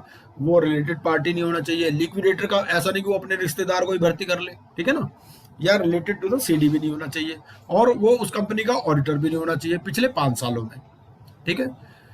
Further the professional shall disclose, अगर उसका कोई पेक्यूनियरी इंटरेस्ट है या कोई पर्सनल रिलेशनशिप है विद द स्टेक होल्डर्स और द सीडी, वो भी बता देगा। इसके बाद में इसमें बनती है एक स्टेक होल्डर्स कंसल्टेशन कमेटी, ठीक है। तो प्रोफेशनल तो अपॉइंट करेगा ही लिक्विडेटर, उसके अलावा सेक्शन 35(2) कहता है कि भाई जो भी स्टेक होल्डर्स हैं उनको वो कंसल्ट कर सकता है फॉर डिस्ट्रीब्यूशन ऑफ प्रोसीड्स। ये जो कंसल्टेशन है ये बाइंडिंग नहीं है, ठीक है ना। Further the records of any such consultation shall be made available to all the stake holders not consulted, ठीक है। लेकिन उसके मिनट्स ऑफ मीटिंग रखने पड़ेंगे आपको, ठीक है। तो रेगुलेशन 8 इसकी बात करता है। अब आप ये धीरे धीरे देखिएगा कि सारे रेगुलेशन भी साथ साथ में चल रहे हैं, ठीक है। जहां जहां पर सेक्शन चल रहा है साथ साथ में रेगुलेशन चल रहा है। तो आप जब ये पीपीटी पढ़ेंगे इसके साथ में आपको क्या करना है कि बेयर कोड खोल लेना है। बेयर कोड खोल के आपको वहां से इस चीज को पढ़ना है। तो in addition to appointment of professionals for professional assistance, आपको क्या करना है? It allows the liquidator to consult any of the stake holders entitled to distribution of proceeds. ये कंसल्टेशन बाइंडिंग नहीं है, ठीक है, लेकिन उसके मिनट्स ऑफ मीटिंग आपको रखने हैं और जो भी स्टेक होल्डर है उनको भी कोऑपरेट करना, ठीक है। अब ये बनती कैसे है? ये पूरा एक चार्ट है, इस तरह से बनती है, ठीक है। ये जो इसमें नया रेगुलेशन आया 31A में कि भाई मैंडेटरी फॉर्मेशन होगी स्टेक होल्डर्स कंसल्टेशन कमेटी की। ये बननी कब है? With in 60 days. जैसे वहां पर कितनी सीओसी कितने दिन में बननी होती है? 30 डेज में। यहाँ पर बननी है क्योंकि डबल पीरियड हो गया ना भाई, वहां 180 था, यहाँ 365 है, तो मोटा मोटा डबल कर दिया उन्होंने। Based on the list of stake holders prepared, क्योंकि इसको क्लेम्स मिल रहे हैं। जैसे वहां पर 14 डेज का टाइम होता है क्लेम का, जैसे वहां पर 14 डेज का पीरियड है, यहाँ पर कितना है आपका है 30 डेज का पीरियड। तो इस तरह से ये स्टेक होल्डर्स की कमेटी बनेगी। अब उसमें दिया हुआ है कि कौन कौन से उसमें आएंगे। जहां तक सिक्योर्ड क्रेडिटर की बात है, हमने आपको बताया था सिक्योर्ड क्रेडिटर आपने पढ़ा ही होगा CIRP में भी। इनके पास दो ऑप्शन होती हैं, या तो ये अपना सिक्योरिटी इंटरेस्ट को रिलिंक्विश कर दें, ठीक है, या फिर उसको इंटैक्ट रखें। अगर वो इंटैक्ट रखेगा तो यहाँ आएगा ही नहीं, ठीक है ना भाई। सिक्योर्ड क्रेडिटर कौन है? सिक्योर्ड क्रेडिटर वो है जिसने कंपनी को लोन दे रखा है और उसके पास उस कंपनी की प्रॉपर्टी है, मॉर्टगेज है, ठीक है ना। तो वो चाहे तो अपने आप बेच करके उसको पैसे रिलाइज कर सकता है, या वही कहते हैं भाई मैं तो अपना सिक्योरिटी इंटरेस्ट रिलिक्विश करता हूँ, तो उसको वाटरफॉल मैकेनिज्म में प्रायोरिटी मिल जाएगी। तो ऐसे सिक्योर्ड क्रेडिटर्स जिन्होंने अपना सिक्योरिटी इंटरेस्ट को रिलिक्विश किया है, तो अब इसमें अगर उनका 50% ऑफ लिक्विडेशन वैल्यू से जो है या उससे ज़्यादा है, तो number of creditors subject to maximum of 2, ठीक है। इसके हिसाब से ये आप पढ़ सकते हैं वर्कमैन एंड एम्प्लॉयज गवर्नमेंट। तो इस हिसाब से ये स्टेक होल्डर्स कंसल्टेशन कमेटी बन सकती है। इसमें क्वेश्चन भी आ सकता है, ठीक है। ये पूरा चार्ट इसके हिसाब से बना देगा, तो इसमें कोई डाउट वाली बात ही नहीं है। जिस हिसाब से बनने हैं उस हिसाब से बनेंगे। उसमें वैल्यू दे रखी है normally liquidation value. Liquidation value का मतलब क्या है? देखिए ऐसा होता है कि जब CIRP स्टार्ट होती है तो 7 दिन के अंदर या मैक्सिमम 47 डेज के अंदर वैल्यूअर अपॉइंट करने पड़ते हैं। वो वैल्यूअर क्या बताते हैं? एक तो बताते हैं फेयर वैल्यू, एक बताते हैं लिक्विडेशन वैल्यू, ठीक है। जब ये लिक्विडेटर अपॉइंट हो गया तो या तो उसी वैल्यूएशन को मान ले, या ये चाहे तो अपना नया वैल्यूएशन भी करवा सकता है अगर इसको लगता है भाई चेंज हो गया तो, ठीक है। तो ये लिक्विडेशन वैल्यू वहां से आ रही है वर्ड, ठीक है। तो while forming this committee, the liquidator may require the stakeholders of each class to nominate their representatives, ठीक है। तो ये जितने भी स्टेक होल्डर हैं इनको ये अपना रिप्रेजेंटेटिव भी नॉमिनेट कर सकते हैं, ठीक है। तो अगर कोई नॉमिनेट नहीं करते तो required number of stake holders with the highest claim amount in that class shall be included in the stake holders consultation committee, ठीक है। अगर वो कोई अपना रिप्रेजेंटेटिव अपॉइंट नहीं करते जिसका हाईएस्ट क्लेम अमाउंट है उसको इंक्लूड कर लेंगे, ठीक है। रितेश जी अभी करते हैं। The representatives in the stakeholders consultation committee shall have access to all relevant records and information as may be required to advise the liquidator, ठीक है ना। तो अब जैसे COC में क्या होता है? COC में भी जो अपने कमेटी ऑफ क्रेडिटर्स होती है, जो क्रेडिटर्स हैं उनके पास भी सारी एक्सेस टू रिकॉर्ड्स रहती है। ऐसे ही जो ये रिप्रेजेंटेटिव है स्टेक होल्डर्स कंसल्टेशन कमेटी में, इनके पास भी एक्सेस रहती है for all relevant records and information, ठीक है। The liquidator is to convene a meeting of the stake holders consultation committee, जब वो चाहे तब मंगा सकता है, या अगर रिक्वेस्ट रिसीव हो एटलीस्ट 51%, ठीक है। तो वहां पर कितना है? वहां पर शायद 33% है या 30% है, देख लीजिएगा आप, उससे आप रेलेवेंट प्रोविजन आप चेक कर लेना, शायद 33 है या 30 है। यहाँ पर 51 है, तो 51 अगर चाहें स्टेक होल्डर तो वो भी मीटिंग बुला सकते हैं, और लिक्विडेटर चाहे तो वो भी बुला सकता है। ये वही चेयरमैन रहेगा लिक्विडेटर, जैसे कि वहां पर जो COC में RP रहता है। हाँ रितेश जी बोलिए। सर यहाँ पे जो लिक्विडेशन वैल्यू जो है वो अभी तक तो क्योंकि बाद में निकलती है, तो जब उसको कमेटी बनानी होती है तो ये लिक्विडेशन वैल्यू वही है कि CIRP के टाइम पे इन्होंने वैल्यूअर। हाँ वो मैंने बता तो दिया आपको, वही है नेचुरली। CIRP के टाइम पे दो वैल्यू में आई ना, फेयर वैल्यू और लिक्विडेशन वैल्यू, तो ये वो लिक्विडेशन वैल्यू के हिसाब से कर लेगा, उसमें कोई खास फर्क नहीं आता। ओके। और सर ये जो हमारा वहाँ पे था रेगुलेशन 13(1) में, वहाँ पे भी सर जो क्लेम्स थे उसको वेरीफाई के 7 डेज मिलते हैं ना सर, तो वहाँ पे भी तो वेरीफाई है, वो कोलेट है सर जो CIRP में? नहीं, CIRP में कोलेट है। CIRP में क्या होता है कि वो रिजेक्ट नहीं कर सकता नॉर्मली, उसके पास वो और इन्फॉर्मेशन मंगा सकता है, बाकी वो COC के सामने रख देगा। अगर किसी को दिक्कत हो तो एडजुडिकेटिंग अथॉरिटी के पास जाएगी। तो यहाँ पर क्या है, यहाँ पर उसको रिजेक्ट करने का भी अधिकार है। दोनों में फर्क है लिक्विडेशन में। Right sir.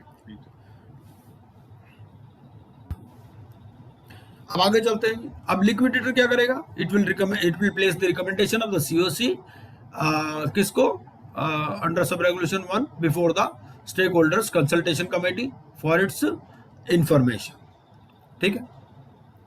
ये क्या है? ये क्या चीज है? Recommendation of the COC। क्या रिकमेंडेशन थी? जो फीस की थी कि भैया ऐसे है, COC ने मुझे ये कहा था कि भाई आपको इतनी फीस देंगे, तो वो जो चीज है ये स्टेक होल्डर्स कंसल्टेशन कमेटी के सामने भी रखेगा, ठीक है। अब stake holders consultation committee will advise the liquidator by vote of not less than 66%, ठीक है। 66% से जो है एडवाइज करेगी, और ये जो एडवाइस है ये बाइंडिंग नहीं है लिक्विडेटर पे, ठीक है ना। लेकिन अगर जो लिक्विडेशन अगर लिक्विडेटर जो डिफरेंट डिसीजन करता है फ्रॉम द एडवाइस, तो वो अपने रीजंस को रिकॉर्ड करेगा। नो नेचुरली भाई उसकी बाइंडिंग फोर्स तो नहीं है, लेकिन ये है कि उसको ही has to record the reasons in writing कि why he differs with the opinion of the stake holders consultation committee. अब बन गया जी लिक्विडेशन एस्टेट। लिक्विडेशन एस्टेट क्या है? लिक्विडेशन एस्टेट वो चीज है जो जिस बेसिस पर लिक्विडेटर को फीस मिलनी है, उसमें सारे एसेट्स सीडी के वो सारे आ जाएंगे, जिस पर ओनरशिप राइट्स है, जो कंपनी की बैलेंस शीट में है, इंफॉर्मेशन यूटिलिटी में है, रजिस्ट्री में है, डिपॉजिटरी में है, ठीक है, चाहे उसके पोजीशन में है चाहे नहीं है, टेंजिबल हो, इंटेंजिबल हो, मूवेबल हो, इमूवेबल हो, सारे, ठीक है। क्या चीज इंक्लूड नहीं होगी? जो assets owned by third party. मान लो एयरक्राफ्ट रिपेयरिंग कोई कंपनी है, ठीक है, उसके पास कोई एयरक्राफ्ट रिपेयर होने के लिए आया हुआ, तो वो एयरक्राफ्ट उसका तो है नहीं ना, तो नेचुरली वो इंक्लूड नहीं होगा, ठीक है ना। वो assets owned by third party है, ठीक है। और इसी तरह से और all sums due to any worker or employee from provident fund, pension fund. इसमें क्या होता है, ये प्रोविडेंट फंड, पेंशन फंड वगैरह में ना एक ट्रस्ट बना देते हैं नॉर्मली। उस ट्रस्ट का ऑफिस भी उसी कंपनी प्रीमिसेस में ही होता है। अब जो ट्रस्ट बना देते हैं भाई, उस ट्रस्ट में पीएफ का फंड जमा हो रहा है, ग्रेचुटी का जमा हो रहा है, तो वो उसके एसेट्स भी आ रहे हैं, ठीक है ना। उसने कहीं इन्वेस्टमेंट भी की है। अगर आपने सिंकिंग फंड की कॉन्सेप्ट पढ़ी हो तो उसमें क्या होता है, सिंकिंग फंड इन्वेस्टमेंट होती है, ठीक है ना, डेप्रिसिएशन के भी करते हैं, इसी तरह से ग्रेचुटी पीएफ के लिए भी करते हैं। तो वो एक ट्रस्ट बना देते हैं। उस ट्रस्ट में नॉर्मली डायरेक्टर्स भी वही लोग होते हैं जो कंपनी के डायरेक्टर्स होते हैं, ठीक है ना। लेकिन उसके जो एसेट्स हैं वो अलग हैं, वो एक किस्म से they belong to the employees, not to the company, ठीक है। फिर assets in security collateral held by the financial service providers and subject to netting off and set off in multilateral trading और क्लियरिंग ट्रांजैक्शंस। तो ये इसके अंदर शामिल नहीं होंगे, क्योंकि अगर कोई फाइनेंशियल सर्विस प्रोवाइडर है, ठीक है, उसके पास कोई कोलेट्रल सिक्योरिटी आई हुई है तो वो उसके है नहीं ना, ये बात। फिर पर्सनल एसेट्स किसी शेयर होल्डर के या पार्टनर के, ठीक है ना, provided such assets are not held on account of avoidance transactions that may be avoided under the relevant chapter। फिर इंडियन या फॉरेन सब्सिडरी के नहीं इंक्लूड होंगे, ठीक है ना। And any other assets that may be specified by the IBBI including those that could be subject to set off, ठीक है। तो लिक्विडेशन एस्टेट में क्या है, जो कंपनी को बिलोंग करता है वो इसके अंदर आ जाएगा। ये हमने एक चार्ट भी बना दिया इसमें, क्या इंक्लूड करता है और क्या इंक्लूड नहीं करता, ये आप देख सकते हैं, सिंपल है। अब powers of the liquidator to access information, जैसे सीआईआरपी में रेजोल्यूशन प्रोफेशनल की पावर होती है, ऐसे ही लिक्विडेटर में जो है पावर होती है कि कोई भी इंफॉर्मेशन ले सकता है। कहाँ से लेगा? किसी से भी ले सकता है, ठीक है ना। उसके पास स्टैट्यूटरी पावर है, और अगर कोई नहीं देता इंफॉर्मेशन तो एडजुडिकेटिंग अथॉरिटी को बोलेगा, ठीक है, कि जी ये मुझे इंफॉर्मेशन नहीं दे रहा, ठीक है। सेक्शन 37 क्या कहता है कि ये liquidator has the power to access information systems for the purpose of submission and admission of proof of claims, ठीक है। जो भी कोई इंफॉर्मेशन सिस्टम है उनको भी एक्सेस कर सकता है, ठीक है, क्योंकि जो कोई बैकअप है, मान लो कोई सीडी ड्राइव है, ठीक है, कहीं क्लाउड सर्वर पर बेस्ड है कोई डेटा, वो सारा। And identification of the liquidation estate related to CD from a variety of sources, चाहे वो इंफॉर्मेशन यूटिलिटी के पास हो, कोई क्रेडिट इंफॉर्मेशन सिस्टम है, कोई एजेंसी है सेंट्रल, स्टेट या लोकल गवर्नमेंट की, ठीक है ना, मान लो एमसी है, एमसी के पास कोई चार्ज रजिस्टर्ड है, इंक्लूडिंग एनी रजिस्ट्रेशन अथॉरिटीज, ठीक है, any regulated information systems for financial and non financial liabilities, any regulated information system for securities and assets. तो ये सारे को ये सोर्स कर सकता है, ठीक है। The creditors may require the liquidator to provide them with any financial information। तो क्रेडिटर भी उससे इंफॉर्मेशन मांग सकते हैं, जैसा सीआईआरपी में था, और उसको वो इंफॉर्मेशन 7 डेज में देनी होगी, ठीक है। ये प्रोविजन सेम है। रेगुलेशन 9 क्या कहता है कि भाई जो भी एम्प्लॉई है, ऑफिसर है, उसको कोऑपरेट करना होगा, ठीक है, बस यही है। और नहीं हो तो अपने चाचा जी तो बैठेंगे एडजुडिकेटिंग अथॉरिटी, उनको कंप्लेंट करो। Claim submission, verification and appeal. एक ड्यूटी ये है, he has to collect, consolidate and verify the claims. ठीक है, अब इसमें क्या करना है, ये वेरिफिकेशन भी है, कंसोलिडेशन भी है। एक क्या है, एक पंडित। ये दामोदर अग्रवाल जी को म्यूट कर दीजिए प्लीज। तो one of the first duties of the liquidator upon his appointment is to collect, consolidate and verify the claims of stake holders of the CD. ठीक है, तो section 38 to 41 both inclusive contain provisions governing respectively consolidation, verification, admission और rejection and valuation of claims by the liquidator. ठीक है, कई बार क्या होता है कि जो क्लेम्स होते हैं ना, वो एक पर्टिकुलर अमाउंट नहीं होता। मान लो उसमें इंटरेस्ट भी है, तो इंटरेस्ट वो नॉर्मली 8% पे कैलकुलेट करते हैं। ठीक है ना, तो कई बार वैल्यूएशन ऑफ क्लेम्स भी इन्वॉल्व हो जाता है। या कोई अनलिक्विडेटेड अमाउंट है तो उसको लिक्विडेट करना पड़ेगा, उसको अमाउंट निकालना पड़ेगा। कोई डेट, कोई अमाउंट मान लो 5 साल बाद पेबल था, लिक्विडेशन तो आज हो रही है, तो उसको आज की डेट में लाना पड़ेगा। ठीक है ना, तो वैल्यूएशन का भी इसमें है। तो these provision should be red along with regulation. ठीक है, पब्लिक अनाउंसमेंट। पब्लिक अनाउंसमेंट में क्या है कि रेगुलेशन 12 बताता है कि deals with the public announcement to be made by the liquidator to call for claims. ठीक है, ये इसके लिए फॉर्म बी यूज करना है of schedule 2 with in 5 days. जैसे वहां पर कितना था, मैक्सिमम था 3 डेज CIRP में, यहाँ पर कितना है 5 डेज। जो फॉर्म है, फॉर्म का भी नंबर आपको याद रखना है। वहां पर क्या था, फॉर्म ए था मेरे हिसाब से, यहाँ पर फॉर्म बी है, तो ये ध्यान रखना है।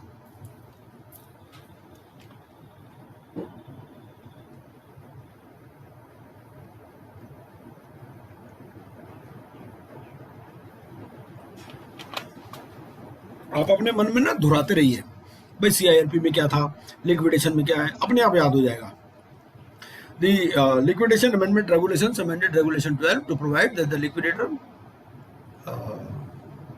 हाँ इसमें क्या है, अमेंडमेंट क्या है कि liquidator will call upon stake holders to either submit their claims और अपडेट देयर क्लेम्स। क्या होता है, CIRP में उन्होंने क्लेम दे रखे हैं, ठीक है, दोबारा जरूरी नहीं है कि उसको पूरा का पूरा क्लेम देना है। भाई CIRP में तो क्लेम मांगे ही थे, अब लिक्विडेशन आ गई, अब तो यार तुम दे तो कुछ रहे नहीं, बार बार क्लेम फॉर्म ही भरवाए जा रहे हो। ठीक है ना, तो कहता है भाई या तो सब क्लेम सबमिट कर दो या अपडेट कर दो। वो कहते हैं भाई इंटरेस्ट इसमें हमारा अपडेट कर दो। ठीक है, ये हेंस एनी स्टेक होल्डर जिसने पहले से स्टेक क्लेम सबमिट किया था, वो क्या है, वो अपडेट कर देगा। ठीक है, अगर कोई फ्रेश दे रहा है तो ठीक है। ये जो पब्लिक अनाउंसमेंट है, इट इज, उसमें लास्ट डेट ऑफ क्लेम देनी पड़ेगी। लास्ट डेट ऑफ क्लेम होती है यहाँ पर विद इन 30 डेज, जैसे वहां पर विद इन 14 डेज होती है। ठीक है ना, और ये पब्लिक अनाउंसमेंट आपको यहाँ पर देनी है। इस पर भी केस स्टडीज आ जाती है कि कौन कौन से पेपर में देनी है, इंग्लिश में देनी है और एक रीजनल न्यूज़पेपर में देनी है जिसका वाइड सर्कुलेशन हो। एक केस ऐसा आया, उसमें कहा जी इसका तो सर्कुलेशन ही नहीं है जहाँ पर इसका रजिस्टर्ड ऑफिस है। उसने फिर क्या किया, ऑडिट ब्यूरो ऑफ सर्कुलेशंस का रिकॉर्ड निकाला, उसने कहा देखो जी इसके हिसाब से, और ये अपने आप भी लिखता है कि मेरा न्यूज़पेपर यहाँ पर पब्लिश होता है। न्यूज़पेपर पर लिखा होता ना कि दिस एडिशन इज डिस्ट्रीब्यूटेड या हैज सर्कुलेशन इन दिस। तो ये सब छोटी छोटी बातें हैं, इनका ध्यान रखना पड़ता है। ठीक है ना, तो इन वन इंग्लिश अब बहुत बढ़िया सिलेबस हमारा कर दिया है कि अगर आप सिलेबस को ध्यान से पढ़ लोगे ना, तो आप समझ लो कि रेजोल्यूशन प्रोफेशनल के आप उसमें मार नहीं खा सकते कभी। अंकुर अग्रवाल जी, अरे यार अंकुर अग्रवाल जी को म्यूट करो, क्या कर रहे हो। तो on the website if any of the CD, ठीक है, ऑन द IBPI वेबसाइट, तो तीनों पर दिखाना है। एक केस में ऐसा हुआ कि उसने क्या किया कि CD की वेबसाइट पर तो पब्लिश कर दिया, लेकिन न्यूज़पेपर में पब्लिश नहीं किया। उसको पता चल गया बाद में, वो खुद ही पहुंच गया IBPI के पास कि जी मेरे से ये गलती हो गई। तो इस तरह से आप डिफरेंट केस स्टडीज पढ़ोगे, बड़ा मजा आएगा आपको। और केस स्टडीज हैं हमारे पास 6 नंबर की बिजनेस एंड प्रोफेशनल एथिक्स पे। तो क्लेम सबमिशन एंड प्रूफ, जो कल मैंने आपको दी थी ना केस स्टडीज वाली, उसके अंदर वो भी है। तो क्लेम सबमिशन एंड प्रूफ 38 क्या कहता है, 38 ये कहता है कि लिक्विडेटर शैल रिसीव और collect the claims of the creditor within period of 30 days. तो रेगुलेशन 16 ये कहता है कि claims including interest they are to be submitted by the stake holders by the last day specified in the public announcement. ठीक है, और ये claim needs to be proved as on the liquidation commencement date. तो liquidation commencement date तक के claims इसमें आते हैं। ठीक है, और ये जो फॉर्म है, जो मैनर है, ये इसमें लिक्विडेशन प्रोसेस रेगुलेशन में दिया, और मैंने आपको बता दिया फॉर्म बी है शेड्यूल 2 का। ठीक है, तो रेगुलेशन 17 उसमें वो भी आपसे पूछ सकता है एग्जाम में कि भाई ये जो फॉर्म बी है, फॉर्म बी के पार्ट ए में क्या लिखा जाएगा, पार्ट बी में क्या लिखा जाएगा, ये भी पूछ लेता है, या part a pertains to what, इस तरह से। तो regulation 17 provides for submission of a claim by an OC other than a workman और एम्प्लॉय। ठीक है, तो ये सारे, ये तो फॉर्म्स के पार्ट है, ये आप याद कर सकते हो कि जी फॉर्म सी कौन सा है, फॉर्म डी कौन सा है, इस तरह से। ठीक है, तो इसमें form C, form D, form E, form F, ये तो रट्टे मारने वाली बात है। ठीक है ना, तो इस तरह से आप इसको कर सकते हो। और इन क्लेम्स के साथ में क्या देना आपको, ये क्लेम के साथ में आपको डॉक्यूमेंट्स और रिकॉर्ड्स देने हैं। ठीक है, क्रेडिटर या जो स्टेक होल्डर है, we may rely on the records from information utility. जैसे मैंने बताया, एक ही इंफॉर्मेशन यूटिलिटी है अभी, national e governance services limited, NESL। तो NESL के साइट से भी आप रिकॉर्ड निकाल सकते हो, या आपके पास कोई और भी रिकॉर्ड है, मान लो कोई कोर्ट का ऑर्डर है या ट्रिब्यूनल का ऑर्डर है, ठीक है ना, जिसमें उसने बताया भाई इसका पेमेंट नहीं हुआ, तो उनके पास कोई अपना सप्लाई का कॉन्ट्रैक्ट होगा, कोई इनवॉइस होगा, फाइनेंशियल अकाउंट्स होंगे। ठीक है ना, ये तो ऑपरेशनल क्रेडिटर के लिए हुआ। एफसीज के लिए क्या है, एफसीज जो है अपने फाइनेंशियल कॉन्ट्रैक्ट दे सकते हैं, फाइनेंशियल स्टेटमेंट दे सकते हैं कि अमाउंट कमिट किया था सीडी ने। ठीक है ना, तो ये सारी चीज़ें। वर्कमैन या एम्प्लॉयज हैं, वो अपने एम्प्लॉयमेंट कॉन्ट्रैक्ट दे सकते हैं, नोटिस ऑफ डिमांड दे सकते हैं। ठीक है ना, ये जब जनरल कॉमन सेंस की चीज़ें हैं, ये आप दे सकते हो। कोई दूसरा स्टेक होल्डर वो क्या दिखाएगा, वो अपना बैंक स्टेटमेंट दिखा देगा। ठीक है ना, एफिडेविट दे देगा। ठीक है, ये सब चीज़ एज पर सेक्शन 38, जो क्रेडिटर है, जो पार्टली एफसी है, पार्टली ओसी है, तो वो दोनों पार्ट में क्लेम सबमिट करेगा, फाइनेंशियल वाला फाइनेंशियल में, ऑपरेशनल वाला ऑपरेशनल में। ठीक है, और ये विड्रा भी कर सकते हैं। ये ऐसी पावर CIRP वाले में नहीं है। इसमें क्या है, क्रेडिटर अपना क्लेम विड्रा भी कर सकता है, वहां पर विड्रॉल की पावर नहीं है। ठीक है, in addition to proving its claim, a secured creditor would also need to prove the existence of security in its favour. जो सिक्योर्ड क्रेडिटर है, उसको क्या ये भी बताना पड़ेगा कि मेरे पास ये सिक्योरिटी है। ठीक है, ये कहाँ से प्रूव करेगा, वो इन्फॉर्मेशन यूटिलिटी से प्रूव कर देगा, देखो जी वहाँ पर चार्ज रजिस्टर है। ठीक है ना, या MC का रिकॉर्ड ले आएगा, सर्टिफिकेशन ऑफ चार्ज ले आएगा। ठीक है, तो सेंट्रल जो सरफेसी भी, एक सरफेसी की ना एक सेंट्रल रजिस्ट्री होती है, सरफेसी एक्ट भी हमारे कोर्स में है, तो सरफेसी एक्ट में भी एक सेंट्रल रजिस्ट्री होती है। ऐसे ही एक रजिस्ट्री है MCA में, और एक रजिस्ट्री बन गई इंफॉर्मेशन यूटिलिटी में, तो जहाँ पर भी रजिस्टर्ड है वहाँ से भी ले आएगा। फिर रेगुलेशन 22 क्या कहता है, regulation 22 of the liquidation process regulation provides that where a person seeks to prove a debt in respect of a bill of exchange, promissory note या अदर नेगोशिएबल इंस्ट्रूमेंट, तो इस केस में क्या करेगा, ये उसको ओरिजिनल देना पड़ेगा। ठीक है ना, तो it may be shown to the liquidator before the claim is admit. अगर वो कहे जिसने कोई बिल ऑफ एक्सचेंज इशू किया था, कोई नोट था, इंस्ट्रूमेंट था, सिक्योरिटी, तो उसको दिखाना पड़ेगा इन ओरिजिनल। ठीक है, वेरिफिकेशन ऑफ क्लेम, एक बार जब क्लेम सबमिट हो गए तो नेक्स्ट स्टेप है वेरिफिकेशन। ये वेरीफाई करेगा विद इन 30 डेज, मतलब 30 तो लेने में लग गए, 30 यहाँ पर हो गए। ठीक है ना, तो 60 हो गए पूरे। अब 360 वाला भी चार्ट मैंने दे रखा, 365 का इसमें। ठीक है ना, वो लास्ट में दिया हुआ है, ये PPT मैंने ऑलरेडी शेयर की हुई है आपके साथ। तो लिक्विडेटर क्या करेगा, लिक्विडेटर किसी को भी कह सकता है भाई कोई और भी रिकॉर्ड ले आओ, अगर वो रिकॉर्ड से सेटिस्फाइड नहीं है तो। ठीक है, और अगर क्लेमेंट जो है वो कोई, अगर उसको कोई अपना डेट प्रूव करना है तो उसकी कॉस्ट वही देगा। मान लो उसको MCA से चार्ज निकालना है, उसके लिए कोई फीस दी नहीं है, तो वो फीस अपने आप भुगतेगा। ठीक है, cost incurred by the liquidator for verification and determination of claim, it will form part of the liquidation cost. वो इसलिए क्योंकि लिक्विडेटर का अपने घर का तो काम है नहीं है, लिक्विडेटर तो इसी कंपनी के लिए काम कर रहा है, तो लिक्विडेटर का अगर कोई ऐसा खर्चा करेगा तो that will form part of liquidation cost. लेकिन अगर कोई इंडिविजुअल है जो क्लेमेंट है, अगर उसको कोई मान लो इंफॉर्मेशन यूटिलिटी से कोई चार्ज की रिकॉर्ड निकलवाना है, उसके लिए उसको कोई फीस देनी है, तो वो अपने आप बियर करेगा। Provided that if a claim or part of the claim is found to be false, the liquidator will endeavor to recover such cost from the claimant and shall provide the details of the claimant to the IBPA। ठीक है, ये है। फिर contingent claims, अगर मान लो कोई precise claim नहीं है तो उसमें लिक्विडेटर जो है बेस्ट एस्टिमेट कर देगा। ठीक है, however even contingent claims can be admitted by the liquidator making the best estimate of the claim amount। और अगर debts due in foreign currency है तो वो क्या होगा, ये इंडियन करेंसी में वैल्यू करेगा naturally at the official exchange rate on the liquidation commencement rate. और ऑफिशियल एक्सचेंज रेट क्या है, it is the reference rate published by RBI। ठीक है ना, तो RBI की साइट से ले लेंगे वो रेफरेंस रेट। अगर कोई पीरियोडिकल पेमेंट है, भाई मान लो 5 साल तक पेमेंट होनी थी, ठीक है, कंपनी आज लिक्विडेट हो रही है तो आज लाइबिलिटी निकालनी पड़ेगी ना हमें। उसके लिए क्या फार्मूला है, उसके लिए फार्मूला है x divided by 1 plus r raise to the power n। तो आप जानते होंगे जैसे कंपाउंड इंटरेस्ट में हम एक फार्मूला लगाते थे, ठीक है ना, जब हम अरिथमेटिक पढ़ते थे तो कंपाउंड इंटरेस्ट का फार्मूला लगता था ना, तो ये वही फार्मूला है, ठीक है ना। तो जो debt payable at future date है उसकी करंट वैल्यू आपको निकालनी, ठीक है ना। तो liquidator verifies claims as on the e liquidation commencement date, ठीक है ना। अब उसमें जिसकी पेमेंट ड्यू नहीं है तो उसको भी तो पैसे मिलने हैं ना, तो उस केस में अगर क्लेम प्रूव कर दिया and debt has not fallen due before distribution, तो इस तरह से उसको मिल जाएगा, ठीक।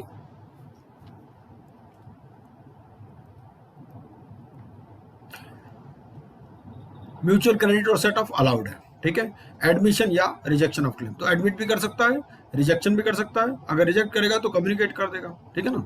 और इसकी अपील हो सकती है किसको, एडजुडिकेटिंग अथॉरिटी को। कितने दिन में, with in 14 days of receiving the decision. List बना देगा स्टेक होल्डर्स की, ठीक है। क्लेम आ गए, क्लेम वेरीफाई कर लिए, उसके बाद बन गई स्टेक होल्डर्स की लिस्ट। उस स्टेक होल्डर्स की लिस्ट में क्या आएगा, ये सारी चीज रहेगी। अमाउंट ऑफ क्लेम एडमिटेड कितना है, extent to which debts due are secured या अनसिक्योर्ड, स्टेक होल्डर्स की डिटेल, जो प्रूफ एडमिटेड या rejected in part and the proofs wholly rejected. ये लिस्ट उसको देनी है किसको, एडजुडिकेटिंग अथॉरिटी को, within 45 days of the last date of receipt of claims, ठीक है। 30 दिन में क्लेम इनवाइट किए थे, 30 दिन में वेरीफाई किए थे, 45 डेज में ये देनी है from the last date of receipt of claim. इसका मतलब 15 दिन उसको ये स्टेक होल्डर्स की लिस्ट बनाने के लिए मिल गए, ठीक है। If an entry in the filed list of stake holders, अगर उसको मॉडिफाई करना है, भाई कोई नई इंफॉर्मेशन आ गई तो एडजुडिकेटिंग अथॉरिटी को अप्लाई कर देगा और उसको मॉडिफाई कर देगा। ऐसा ही सिमिलर प्रोविजन सीआईआरपी में भी है। तो सीआईआरपी में भी जो सीओसी है वो भी टाइम टू टाइम चेंज होती रहती है, ठीक है। इसी तरह से ये स्टेक होल्डर्स कमेटी ये भी चेंज होती रही, list of stake holders. Liquidator is required to modify an entry in the list of stake holders filed in the manner, ठीक है।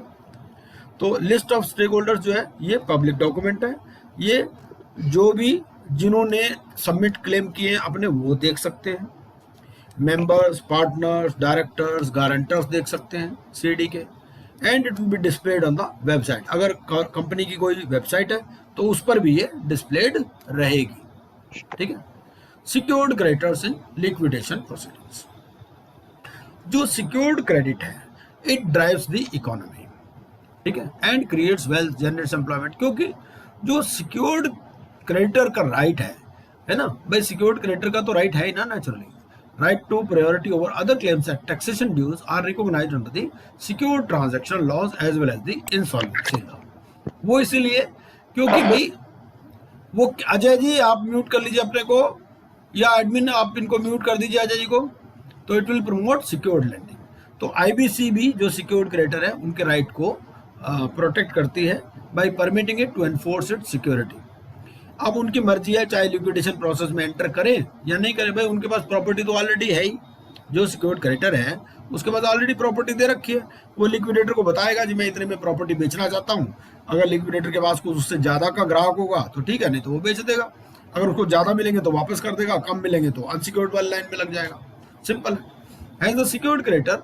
लेकिन वो भी किसी ऐसे बंदे को नहीं बेच सकता, सिक्योर्ड क्रेडिटर भी जो 29A में इनएलिजिबल है, ठीक है। तो as the secured creditor need not give up its security to the liquidation estate. तो अगर सिक्योर्ड क्रेडिटर अपनी सिक्योरिटी को गिव अप नहीं करता तो वो लिक्विडेशन एस्टेट में नहीं आएगी, ठीक है। This right is provided under section 52।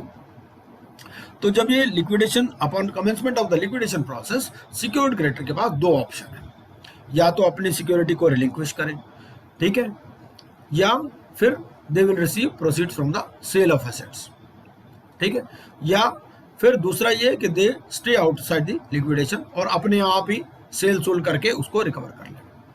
अब 53 में क्या है, 52 ये बताता है, 52 बताता है कि सिक्योर्ड क्रेडिटर या तो अपने सिक्योरिटी इंटरेस्ट को रिलिंक्विश कर सकता है या रियलाइज कर सकता है, ठीक है।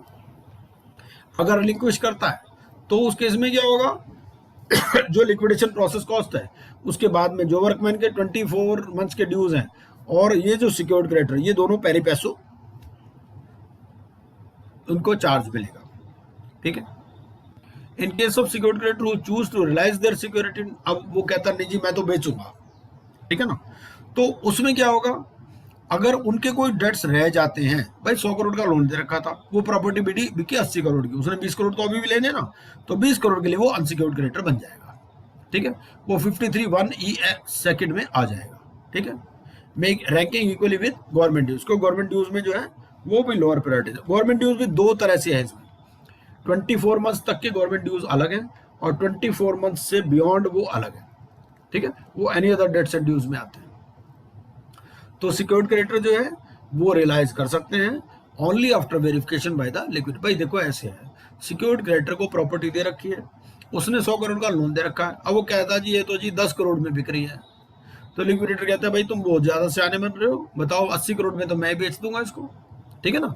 तो सबसे पहले उसको लिक्विडेटर को बताना पड़ेगा भाई मैं कितने में बेचना चाहता हूँ, ठीक है, उसको उसका नाम भी बताना पड़ेगा। अगर वो इनएलिजिबल है जो बायर है तो इसको लिक्विडेटर रोक सकता है उसको बेचने से, ठीक है, इसका मतलब बैकडोर एंट्री अलाउड नहीं है ना।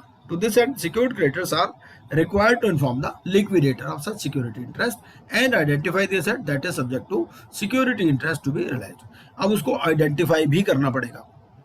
आइडेंटिफाई करने की जरूरत क्यों है भैया, अभी एसेट तो वो कंपनी प्रीमिसेस में ही पड़ा है ना, वो जो प्लांट है, मान लो एक प्लांट है, ठीक है ना, अब वो प्लांट एंड मशीनरी की सिक्योरिटी पे है, तो उसको अपने वो प्लांट एंड मशीनरी आइडेंटिफाई भी तो करनी पड़ेगी जी, ये है मेरी plant and machinery.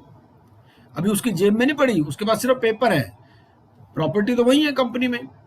Secured creditors are only permitted to realize security interest that can be proved to exist, ठीक है, या तो वो रिकॉर्ड दिखाएगा such security interest maintained by an information utility या such other means as may be specified by the IBPA। आप secured creditor enforce भी कर सकते हैं, रियलाइज भी कर सकते हैं, सेटल, कॉम्प्रोमाइज, जो मर्जी करें, ठीक है, क्योंकि उन्होंने अपने पैसे लेने, लेकिन लिक्विडेटर को बता करके। If in the process of realising secured creditor encounters resistance, अगर मान लो सिक्योर्ड क्रेडिटर को सिक्योरिटी प्रोवाइडेड है, कंपनी वाले उसको एंट्री नहीं करने देते, ठीक है ना, तो वो क्या करेगा, नेचुरली एडजुडिकेशन के पास, एडजुडिकेटिंग अथॉरिटी के पास जाएगा, ठीक है, तो वो ऑर्डर कर सकती है एडजुडिकेटिंग अथॉरिटी। अगर ज्यादा मिल गए तो ज्यादा पैसे लिक्विडेटर को वापस दे देगा। भाई 100 करोड़ का उसका लोन था, उसकी प्रॉपर्टी जो थी उसके पास 105 में बिक गई तो 5 वापस दे देगा, ठीक है। अगर सिक्योर्ड क्रेडिटर अपने ड्यूज को एनफोर्समेंट के थ्रू रिकवर करता है, ठीक है, तो it is required to transfer the amount of the CIRP cost due from itself to the liquidator to be included in the liquidation estate. इसका क्या मतलब है, इसका मतलब ये है कि उसने भी तो कुछ पैसे देने थे towards the amount of CIRP cost. भाई सिक्योर्ड क्रेडिटर ने अपनी प्रॉपर्टी रियलाइज कर ली, अगर यही प्रॉपर्टी लिक्विडेटर सेल करता उसको उस पर पैसे मिलते लिक्विडेशन एस्टेट के हिसाब से, यहाँ पर इसको तो पैसे मिले नहीं, इसने तो खुद ही बेच ली। जब इसने खुद बेच ली तो वो जो पोर्शन था वो इसको देना पड़ेगा, ठीक है। उसके बाद how and when will the creditor communicate, ये जो सिक्योर्ड क्रेडिटर है, सिक्योर्ड क्रेडिटर के पास अपना राइट है, या तो रिलिंक्विश कर सकता है या वो रियलाइज कर सकता है, ठीक है। अब ये जो है ये किसको नहीं बेच सकता, इसमें नहीं बेच सकता जिस जो है वो 29A में इनएलिजिबल है। अब इसमें क्या है कि कोई टाइमलाइन तो है नहीं भाई, ऐसा है ये डिसीजन, ऐसा तो नहीं ना, देखो 365 दिन तो टोटल ही है, ठीक है, तो देयर इज ए टाइमलाइन। तो अभी कोई टाइमलाइन, इस ऐसी कोई टाइमलाइन दी नहीं कि सिक्योर्ड क्रेडिटर कितनी देर में ये डिसीजन करेगा कि रिलिंक्विश करे या उसको एक्सरसाइज करे, तो इससे अनसर्टेनिटी हो गई। अब वो चुपचाप बैठा है, वो कुछ बोल ही नहीं रहा कि मैं जी रिलिंक्विश करूंगा या एक्सरसाइज करूंगा। तो इन्होंने इसमें एक अमेंडमेंट कर दी, अब इन्होंने कह दिया कि भैया आप जो है 30 दिन के अंदर बता दो जो करना है, आपने एक्सरसाइज करनी है अपनी सिक्योरिटी या रिलिंक्विश कर रहे हो, 30 दिन के अंदर बता दो।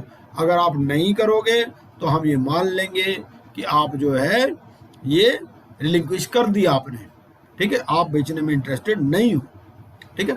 तो thus as per regulation 21A, if the secured creditor fails to inform the liquidator of its intent to realize security interest within 30 days, there would be presumption of relinquishment of security interest by the secured creditor, ठीक है। अब sharing of cost, workman dues and excess amount.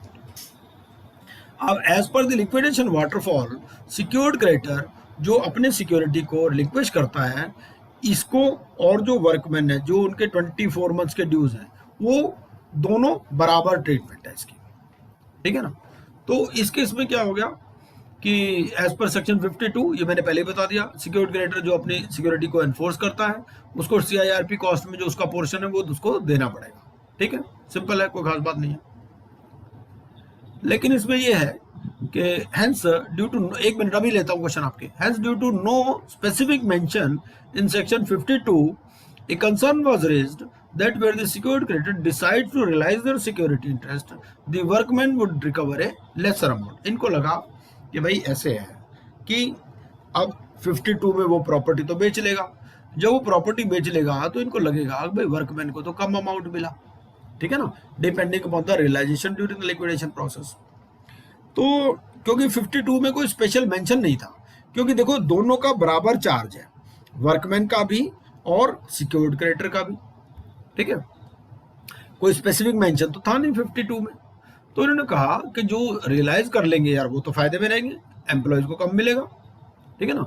तो it was also felt that if a secured creditor proceeds to realise the security, he should be liable to pay his share of the expenses incurred by the liquidator for the presentation of the security before its realisation, ठीक है। तो उन्होंने कहा ये 2-3 चीजें हैं, अब इसको कैसे किया जाए, इसके लिए ये 21A(2) रेगुलेशन में अमेंडमेंट लाए। इन्होंने क्या कहा, इसमें ये कहा कि जो सिक्योर्ड क्रेडिटर रियलाइज करेगा वो क्या करेगा, it shall pay as much towards the amount payable under इतना, that is resolution and liquidation cost and workman dues, as it would have paid in case it had relinquished its security interest. भाई secured creditor के पास 2 रास्ते हैं, या तो वो रिलिक्विश करें या एक्सरसाइज करें। अगर वो रिलिक्विश कर देता तो उसको और जो 24 मंथ्स के जो वर्कमैन ड्यूज थे उनको मिलाया जाता, ठीक है ना। तो दोनों को मिलाने के बाद जो उसको मिलता इतना ही, अब कम से कम उतना उसको, अगर उससे ज्यादा मिला है तो उसको वापस करना पड़ेगा, ठीक है। सिंपल सी बात है। इसको एक एग्जांपल से समझ लेते हैं। एग्जांपल में ये है कि आपके पास 1 लाख रुपए के जो हैं वो वर्कमैन ड्यूज हैं और 3 लाख रुपए के आपके सिक्योर्ड क्रेडिटर, ठीक है। आपके पास टोटल 4 लाख रुपए के ड्यूज हैं। 4 लाख के ड्यूज के अगेंस्ट में आपके पास जो सिक्योरिटी है, मान लो वो 2 लाख की, जो बिकने वाली प्रॉपर्टी है वो 2 लाख की है, ठीक है। इसका मतलब 4 लाख की लायबिलिटी के बदले में 2 लाख रुपए रिकवरी होनी थी आपको। इसका मतलब हर एक को 50-50% मिलता, ठीक है ना।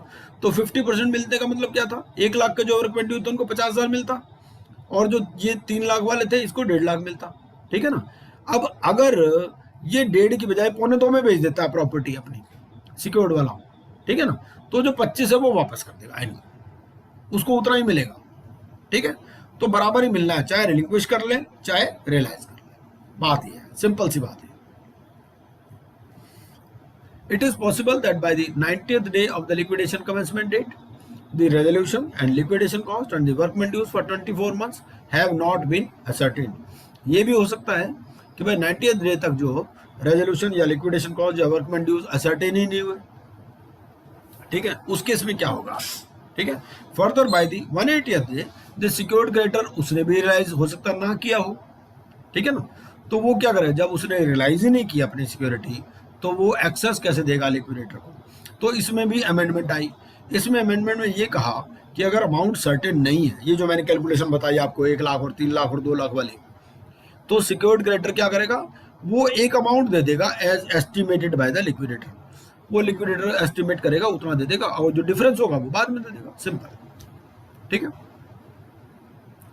और अगर कोई सिक्योर्ड क्रेडिटर ये इस रेगुलेशन को कंप्लाई नहीं करता जो ऊपर दिया हुआ है, ठीक है ना, तो वो it will become part of the liquidation estate.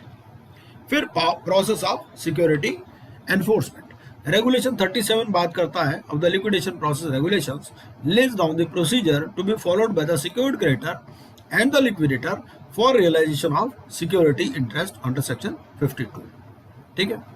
तो ये रेगुलेशन 37 इसकी बात करता है। इसमें कहता है कि भाई ये इन्फॉर्म करेगा लिक्विडेटर को कि किस प्राइस पे वो बेचना चाहता है, ठीक है। लिक्विडेटर उसको बताएगा 21 दिन में कि भाई क्या और कोई बढ़िया बायर है उसके पास, ठीक है। अगर लिक्विडेटर को बायर मिल जाता है, ठीक है ना, तो सिक्योर्ड क्रेडिटर उसको बेच देगा, ठीक है ना, क्योंकि पेपर तो उसके नाम है ना, सिक्योर्ड क्रेडिटर के नाम। लेकिन अगर लिक्विडेटर को बायर नहीं मिलता, जो सिक्योर्ड क्रेडिटर है, it may realise the secured asset in the manner different, ठीक है, but at least at the pre intimated price. Pre intimated price का मतलब क्या है कि भाई उसने पहले लिक्विडेटर को कहा था कि जी ऐसा है, मेरी ये प्रॉपर्टी 80 में बिक रही है, ठीक है। अब लिक्विडेटर ने कहा नहीं भाई ऐसा है कि मैं ढूंढ लेता हूँ, मेरे को हो सकता है और बढ़िया बायर मिल जाए। लिक्विडेटर को कोई नहीं मिला, ठीक है, तो कम से कम उसको 80 में बेचनी पड़ेगी। अगर वो 80 से कम में बेचता, मान लो उसकी प्रॉपर्टी 78 में बिकी फाइनली, ठीक है ना, तो 2 उसका मान लिया जाएगा पेमेंट हो गया, ठीक है। अगर उसका 100 का लोन था, 80 में उसने कहा था मैं बेच दूंगा, उसकी बिकी बाद में कम में, ठीक है ना, तो उतनी लायबिलिटी कम हो जाएगी उसकी जितनी उसने प्री इंटीमेटेड प्राइस था, ये है। तो pertinently this process does not apply to the secured creditor enforcing its security interest under SARFAESI act. तो सरफेसी एक्ट में कोई प्रॉपर्टी अगर एनफोर्स हो रही है या आरडीबी में हो रही है, तो ये प्रोसेस उस पर अप्लाई नहीं होता है, ठीक है ना। तो सरफेसी और आरडीबी भी हमारे कोर्स में वो जब हम पढ़ेंगे तब देखेंगे। तो की कंसिडरेशन क्या है, अगर सिक्योर्ड क्रेडिटर एनफोर्स कर लेता है सिक्योरिटी अपने आप में, तो जो बैलेंस है लिक्विडेटर को वापस दे देगा, ठीक है ना। और अगर कम पड़ा तो अनसिक्योर्ड वाली लाइन में लग जाएगा along with government dues for 2 years, ठीक है, सिंपल। और उसके बाद में फिर रिमेनिंग डेट्स एंड ड्यूज में चला जाएगा। तो ये जो प्रोसेस है under regulation 37, it has been prescribed to ensure that the asset being enforced by the secured creditor is not sold by the creditor at an undervalue. तो maximum भाई maximisation of interest of the stake holders तो है ना, तो ऐसा नहीं कि भाई को कम पे बिके, लिक्विडेटर चाहे तो वो बेच ले, अगर सिक्योर्ड क्रेडिटर चाहे वो बेच ले।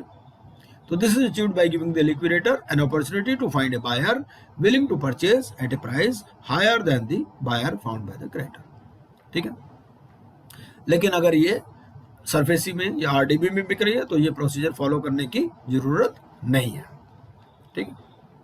सेक्शन 29 क्या कहता है, ये कहता है कि भाई ये लिक्विडेटर को पावर देता है कि सिक्योर्ड क्रेडिटर को भी वो रोक सकता है कि वो किसी ऐसे बंदे को प्रॉपर्टी नहीं बेचे जो कि 29A में इनएलिजिबल है। मोटा मोटा इसका मतलब यही है, ठीक है।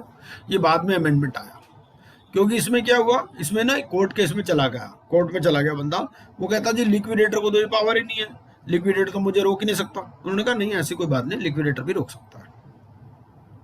तो hence the secured creditor cannot sell the secured asset outside of the liquidation process to a person who is disqualified under section 29A of the IBC। फिर रियलाइजेशन, अब ये सारा मतलब प्रोसेस हो गया।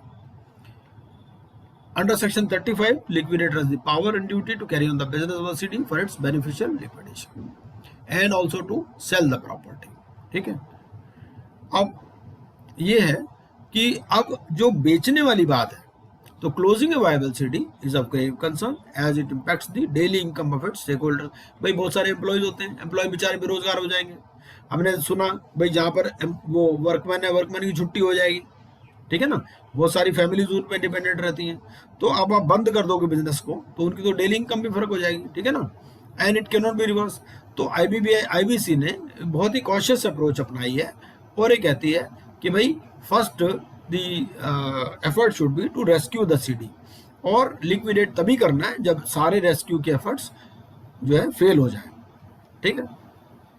It also emphasises course correction if the market wrongly proceeds to liquidate a viable CD, ठीक है ना। तो law does not envisage the state to intervene in wrong identification but provide flexibility for the market to make course correction if it so wishes. Supreme Court ने Swiss Ribbons में कहा कि preamble में liquidation की बात ही नहीं की गई, उनमें कहा गया भाई तो लास्ट रिजॉर्ट है अगर कोई रेजोल्यूशन प्लान नहीं हो, ठीक है। और भी बहुत सारे केसेस हैं इस तरह से। अब जो 230 वाली बात है, 230 में क्या है, कॉम्प्रोमाइज या अरेंजमेंट है। जैसे मैंने बताया भाई कंपनी मान लो लिक्विडेशन में जाने वाली है, तो लिक्विडेशन में जाने से पहले भी क्रेडिटर्स कह देते हैं, 75% को एग्री कर जाते हैं। सेक्शन 230 में ये लिखा है कि क्रेडिटर्स या शेयर होल्डर्स जो भी स्टेक होल्डर्स हैं वो एग्री कर जाते हैं कि भाई ऐसा है 75% मेजॉरिटी के साथ कि भाई हम जो है ऐसा करते हैं, हम हमारा जितना क्लेम था हम उसमें से इतना, उसके बजाय इतने में एग्री हो जाते हैं। पता हमें पूरा तो मिलना नहीं, बिकने पे भी पूरा नहीं मिलेगा। तो ये जो 230 है, 230 वाली स्कीम भी आप ला सकते हो लिक्विडेशन से पहले, ठीक है। लेकिन ये भी नहीं कि उस स्कीम को लटकाते रहो, आपको ये स्कीम जो है पूरी 90 डेज में आपको इम्प्लीमेंट करनी है, ठीक है। तो ये कहता है कि भाई चैप्टर 6 जो लिक्विडेशन प्रोसेस रेगुलेशंस का है उसमें जो डिटेल्ड प्रोविजंस हैं और ये प्रोविजंस अप्लाई करेंगे अगर कोई 230 की स्कीम प्रपोज्ड नहीं है। तो उस केस में क्या होगा, इसको बेचनी पड़ेगी। जब बेचना ही है तो फिर बेचने के अलग अलग तरीके हैं। स्टैंड अलोन बेसिस पे बेच दो, स्लम्प सेल में बेच दो, सेट ऑफ एसेट्स कलेक्टिवली बेच दो, एसेट्स इन पार्सल्स बेच दो। पार्सल का क्या मतलब है? पार्सल का मतलब ये है कि कई पॉकेट्स होती हैं, जैसे मान लो फर्नीचर है, कंप्यूटर रूम है, मान लो सर्वर रूम है, तो सर्वर रूम में अलग अलग तो बेचेंगे नहीं, वो पूरे का पूरा बेच देते हैं, ठीक है ना, उसका फर्नीचर प्लस सर्वर इस तरह से।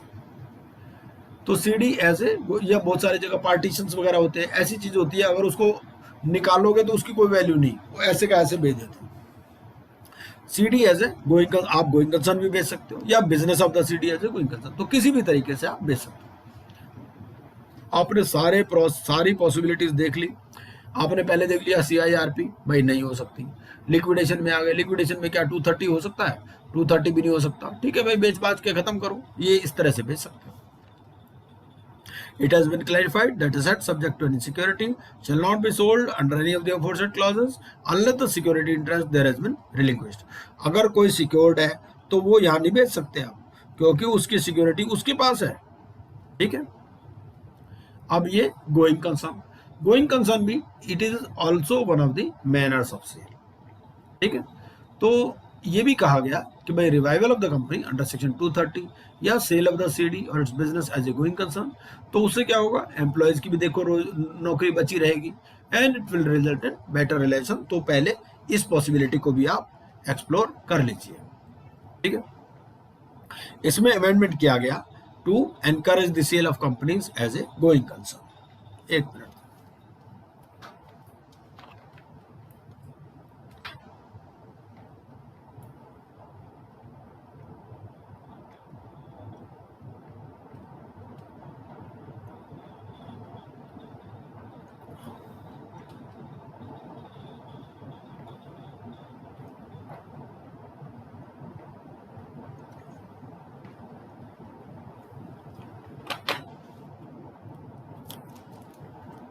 इसमें जो CIRP रेगुलेशंस थे they were amended.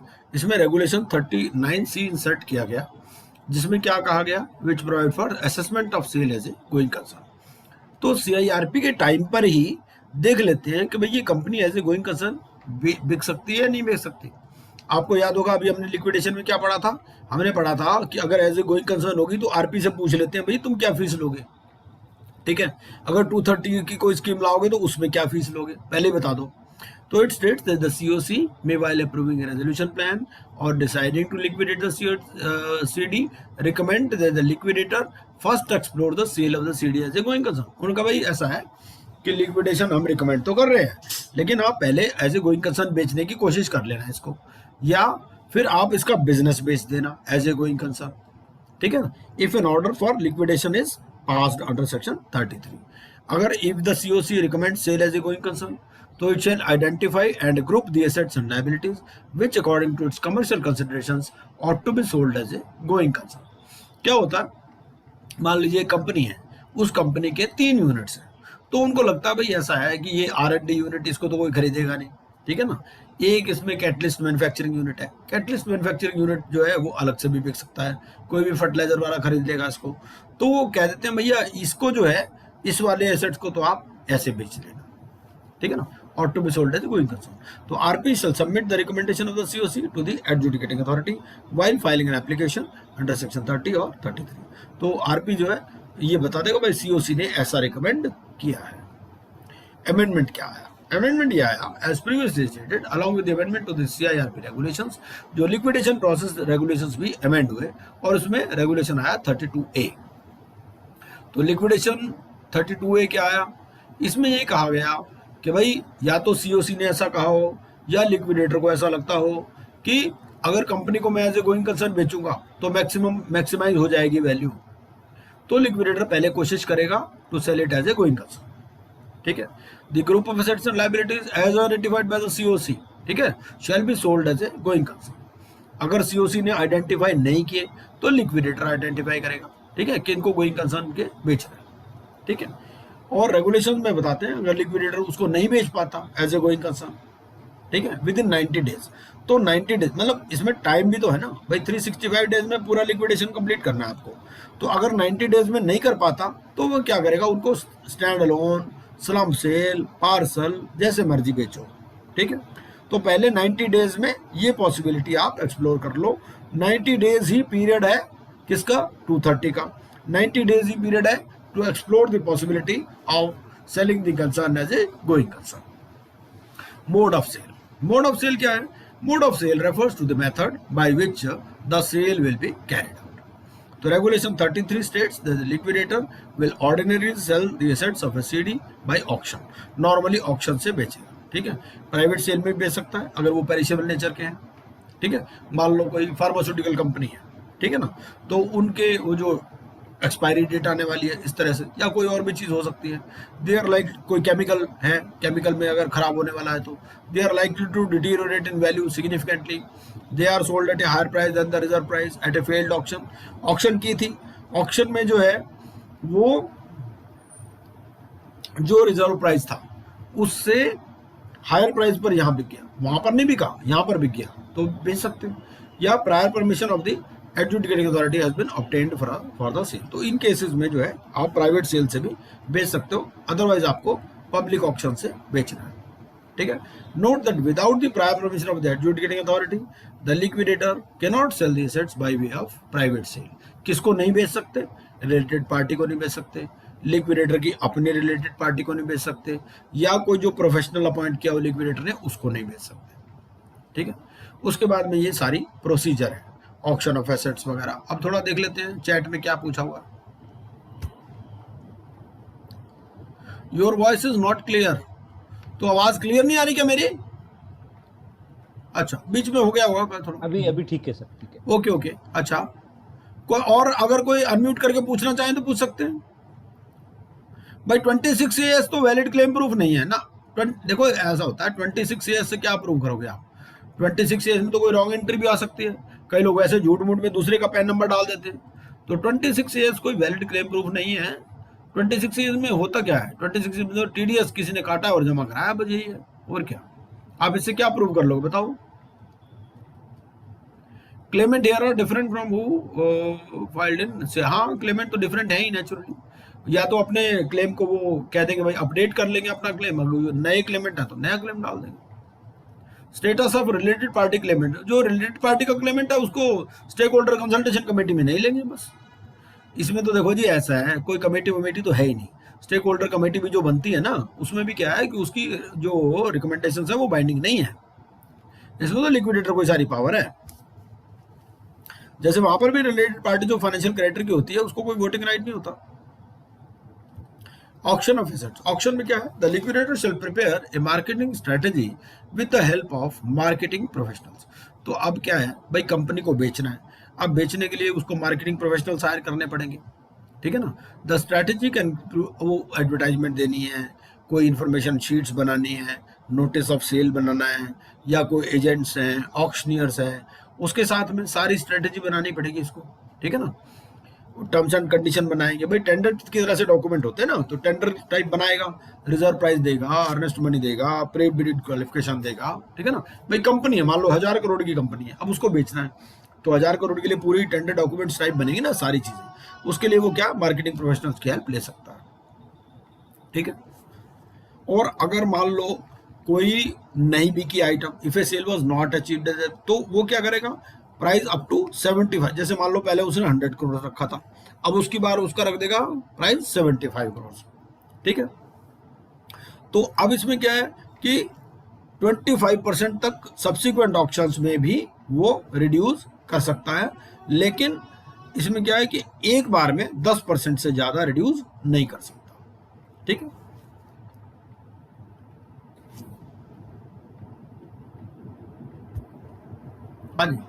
What will be the date of dissolution of the corporate debtor when the liquidator liquidates?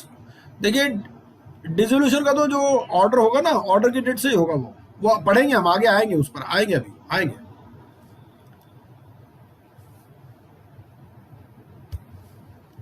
जो एडजुडिकेटिंग अथॉरिटी का ऑर्डर है ना, वही डेट है। द रिजर्व प्राइस क्या है? At least for the first auction it is the value of the asset arrived at in accordance with regulation 35। Regulation 35 क्या कहता है? रेगुलेशन 35 कहता है कि where the valuation has been conducted under CIRP regulation. भाई आपको पता है कि वैल्यूएशन पहले ही हो गया होता है CIRP रेगुलेशंस में, ठीक है, वैल्यूअर अपॉइंट हो जाता है विद इन 7 to 47 डेज। तो लिक्विडेटर क्या करेगा? It shell consider the average of the estimated values arrived at for the purpose of valuation. जो दो वैल्यूज हैं उसके एवरेज ले लेगा वो, ठीक है। और where the liquidator of the opinion that अगर उसको चाहिए, उसको लगता है फ्रेश वैल्यूएशन करवाना है तो फ्रेश वैल्यूएशन भी करवा लेगा, ठीक है। ये दो रजिस्टर्ड वैल्यू रख लेगा to determine the realisable value, ठीक है। The valuers appointed should be independent of the liquidator and the CD and shall independently submit to the liquidator the estimates computed in accordance with the company's rules. ये public announcement करेगा auction की, ठीक है ना। तो अब इसमें ये है कि liquidator can apply to the adjudicating authority कि भाई वो न्यूज़पेपर की एडवर्टाइजमेंट की जरूरत नहीं है। तो ऐसा भी अगर उसको लगता है लिक्विडेटर को, तो एडजुडिकेटिंग अथॉरिटी को बोलेगा कि जी न्यूज़पेपर पब्लिकेशन की जरूरत नहीं है, तो दे मे डिस्पेंस विद द रिक्वायरमेंट, ठीक है। तो ये तो सारे आप देख सकते हो, इलेक्ट्रॉनिक ऑक्शन से ऑनलाइन पोर्टल पे भी दे सकते हैं, ठीक है ना। तो वहाँ पर क्या है, ये IBPI अपनी एक साइट बता देगी, तो interested buyers can register, bid and receive confirmation of the acceptance. अगर उसको लगता है कि फिजिकल ऑक्शन से हो सकता है तो एडजुडिकेटिंग अथॉरिटी से प्रायर परमिशन ले लेगा और एक क्वालिफाइड और स्पेशलाइज्ड प्रोफेशनल ऑक्शनियर को असिस्टेंस के लिए बुला लेगा। तो प्राइवेट सेल भी हो सकती है, ठीक है। 32A क्या कहता है?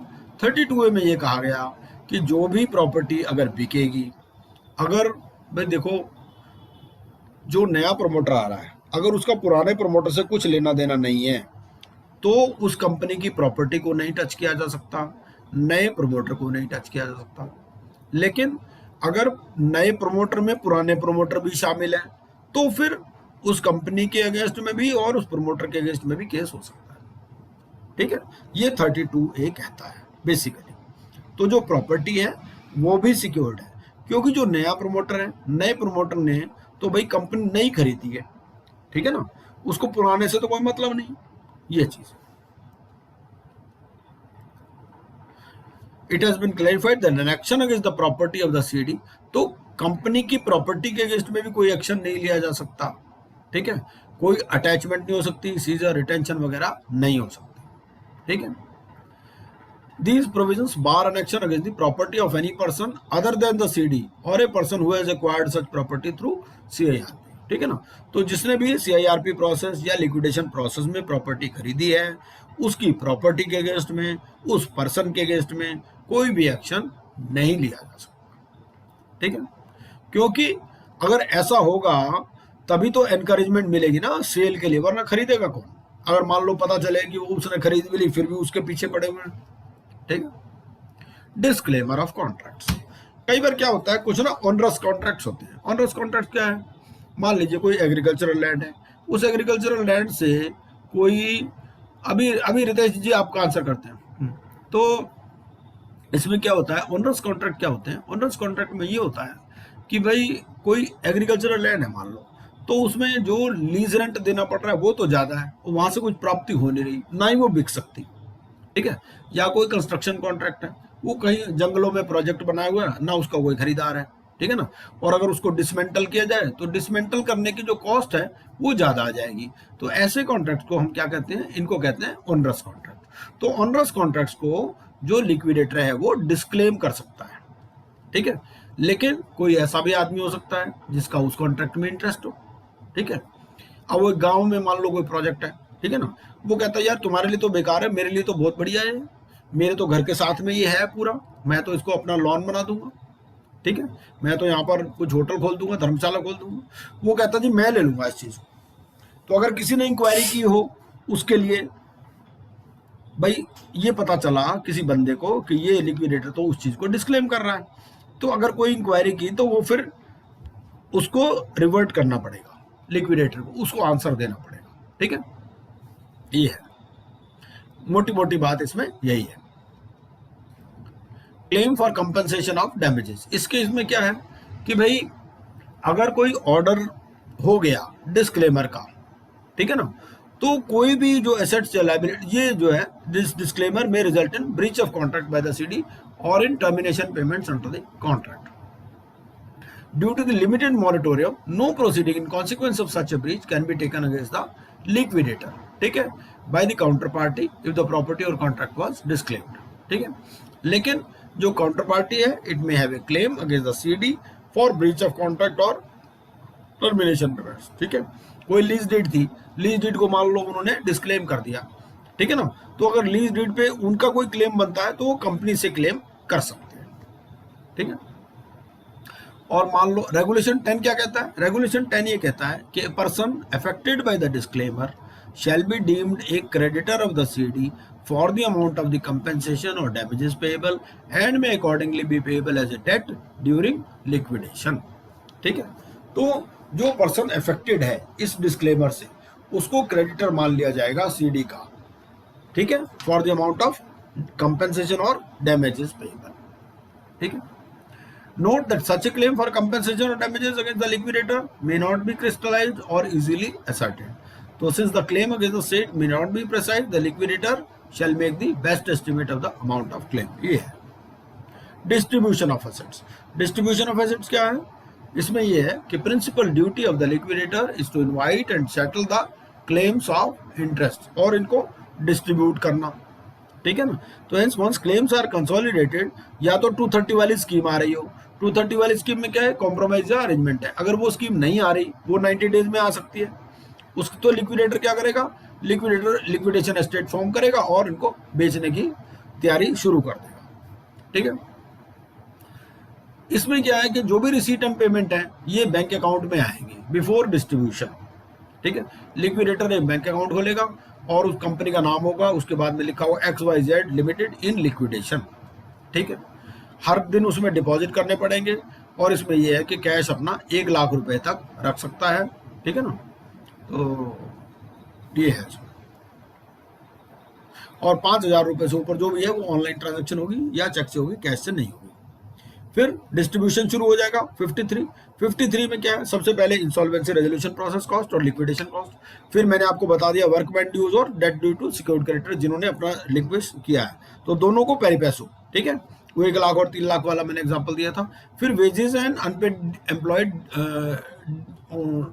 Wages and any unpaid dues owed to employees, देखो एम्प्लॉइज और वर्कमैन में फर्क है, ठीक है ना। तो वर्कमैन कौन है, वर्कमैन वो है जो इंडस्ट्रियल डिस्प्यूट्स एक्ट में जिस डेफिनेशन में दिया गया है, और एम्प्लॉय कौन है, अदर देन वर्कमैन, ठीक है। उसके बाद में financial debts owed to unsecured creditor, फिर गवर्नमेंट ड्यूज 12, ये for the period of 2 years, ठीक है, 2 साल से ज्यादा। गवर्नमेंट ड्यूज को 2 पार्ट में बांटना है, 2 ईयर्स तक के अलग और बाकी रिमेनिंग डेट्स एंड ड्यूज में आ जाएंगे, F में आ जाएंगे, ठीक है। And debts owed to secured creditor for an amount unpaid following the enforcement of security interest, किसी सिक्योर्ड क्रेडिटर ने अपनी प्रॉपर्टी बेच ली, प्रॉपर्टी बेच के वो 100 का उसका लोन था, उसकी 80 में बिकी, तो 20 के लिए वो यहाँ पर आ जाएगा, ठीक है। फिर प्रेफरेंस, फिर इक्विटी शेयर होल्डर्स, ये है सारा। अब लिक्विडेशन सिस्टम में जो आईबीसी से पहले था, गवर्नमेंट ड्यूज जो है उनको हाई प्रायोरिटी दी गई थी। अब यहाँ पर देखो गवर्नमेंट ड्यूज कहाँ पर आ रहे हैं, ई नंबर पे आ रहे हैं, 5वें नंबर पे आ रहे हैं, ठीक है ना। तो क्योंकि ये क्यों आए, इन्होंने ये कहा, जो आईबीसी में भी जो बैंक्रप्सी लॉ रिफॉर्म्स कमेटी थी उसमें भी ये कहा गया कि भाई देखो ऐसे गवर्नमेंट को अपना जो है जल्दी नहीं करना चाहिए अपने पैसे निकलवाने की। भाई कंपनी तो पहले ही बिकने के कगार पे खड़ी है, अगर आप अपने ही पैसे पहले निकालने के चक्कर में रहोगे तो कंपनियां तो वैसे ही बिक जाएंगी।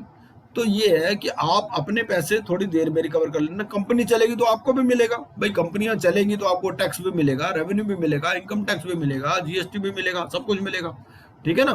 तो आपका तो ये होना चाहिए maximisation of interest of all this, ये नहीं कि अपने पैसे पहले रिकवर करने के चक्कर में रहो, ठीक है। तो इसी लॉजिक पे ये जो है अपने government dues they were kept at lower priority. फिर लिक्विडेशन कॉस्ट, जो लिक्विडेशन कॉस्ट है इनको एक्सक्लूड करना है while making distribution to the stakeholder. होता क्या है, आपकी प्रॉपर्टी एक एक करके बिक रही है, सारी चीजें तो बिक नहीं रही एक बार में, ठीक है ना। तो सच कॉस्ट्स वो जो है इनको हाईएस्ट प्रायोरिटी दी गई है डिस्ट्रीब्यूशन वाटरफॉल में अलॉन्ग विद सीआईआरपी कॉस्ट। और लिक्विडेशन कॉस्ट क्या है, इसकी भी डेफिनेशन दे रखी है। लिक्विडेटर की फीस है, remuneration payable by the liquidator to professionals, ये सारी चीजें आप पढ़ सकते हो। इसमें जो इंपॉर्टेंट चीज है वो है interest on interim finance for a period of 12 months और for the period of the liquidation commencement date till repayment of interim finance. ये इंटरिम फाइनेंस होता क्या है, इंटरिम फाइनेंस होता ये है कि भाई देखो आपकी कंपनी में कोई लिक्विडिटी नहीं है, पैसा एक नहीं है, इसीलिए तो आईबीसी में आई, ठीक है। लेकिन आपके पास प्रॉपर्टी है, तो प्रॉपर्टी में क्या करना है आपको, जैसे मान लीजिए आपके पास 500 करोड़ की प्रॉपर्टी है और आपका लोन जो है वो है मान लो 200 करोड़ का, ठीक है।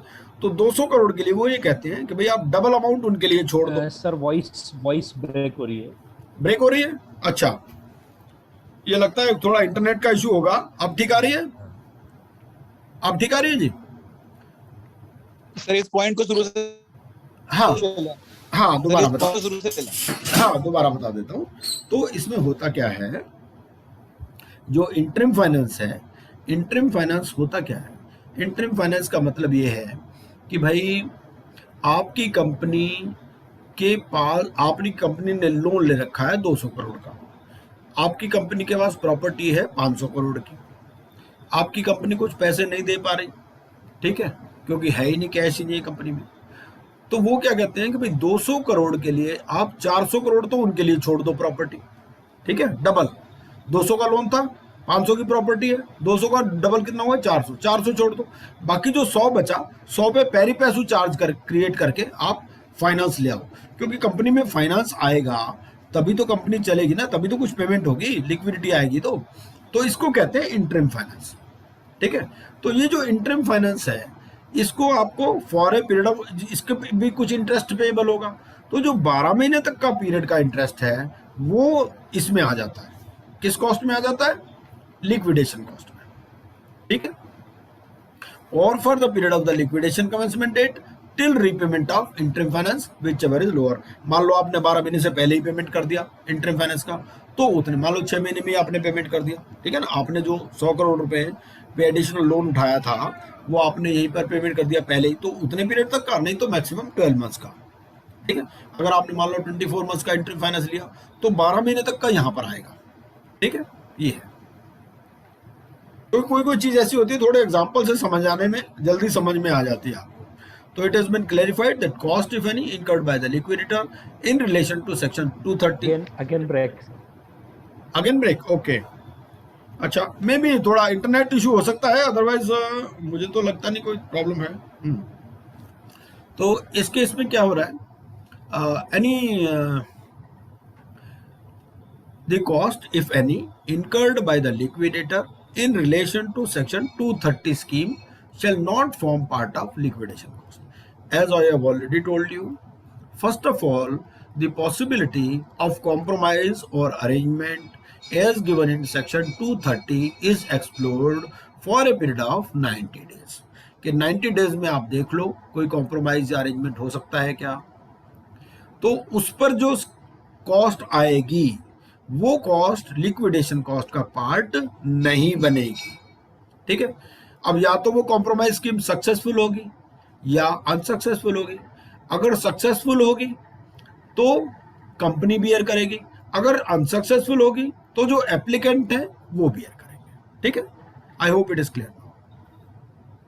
तो many challenges have been faced by the liquidators during the liquidation process due to lack of funds to meet liquidation. अब होता क्या है, मान लो लिक्विडेशन कॉस्ट के लिए भी पैसा नहीं है, ठीक है, कंपनी बिल्कुल ही भूखी नंगी है। उस केस में क्या होगा, अब उन्होंने ये कहा कि भैया जिन्होंने एप्लीकेशन लाए थे वो दे दो सारे मिला करके, बाकी बाद में ले लेना अपने पैसे वापस, ठीक है। अभी कंपनी के पास लिक्विडेटर को देने के लिए भी पैसे नहीं है, तो लिक्विडेटर को तो वो कहेगा भाई मैं क्यों, मेरी कोई चाचा की कंपनी है ये, मैं क्यों इसमें अपना टाइम लगाऊंगा, ठीक है। तो उस केस में क्या कहते हैं, उसमें कहते हैं जो फाइनेंशियल क्रेडिटर है, भाई अल्टीमेटली तो तुम्हें ही मिलेगा जब कंपनी बिकेगी, तो तुम अभी कंट्रीब्यूट कर दो, ये आगे का है। तो ये 39B क्या कहता है? 39B ये कहता है कि CIRP रेगुलेशंस में अमेंडमेंट लाए, ठीक है। तो अब COC क्या करेगा?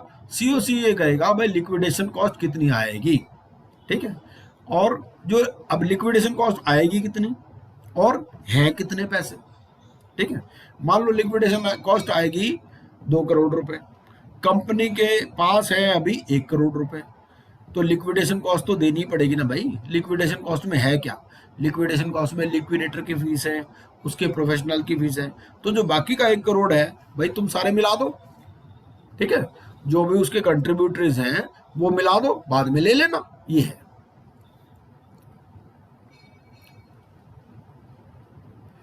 तो अगर COC अप्रूव नहीं करती कोई प्लान, तो लिक्विडेटर फाइनेंशियल क्रेडिटर को कहेगा to finance the excess liquidation cost as estimated by him in proportion to the financial debts owed to them. जो उनके फाइनेंशियल डेट्स का पोर्शन है, भाई एक का 100 करोड़ है, दूसरे का 50 करोड़ है, ठीक है, तो उसमें 2:1 के रेशो में वो कंट्रीब्यूट कर दें।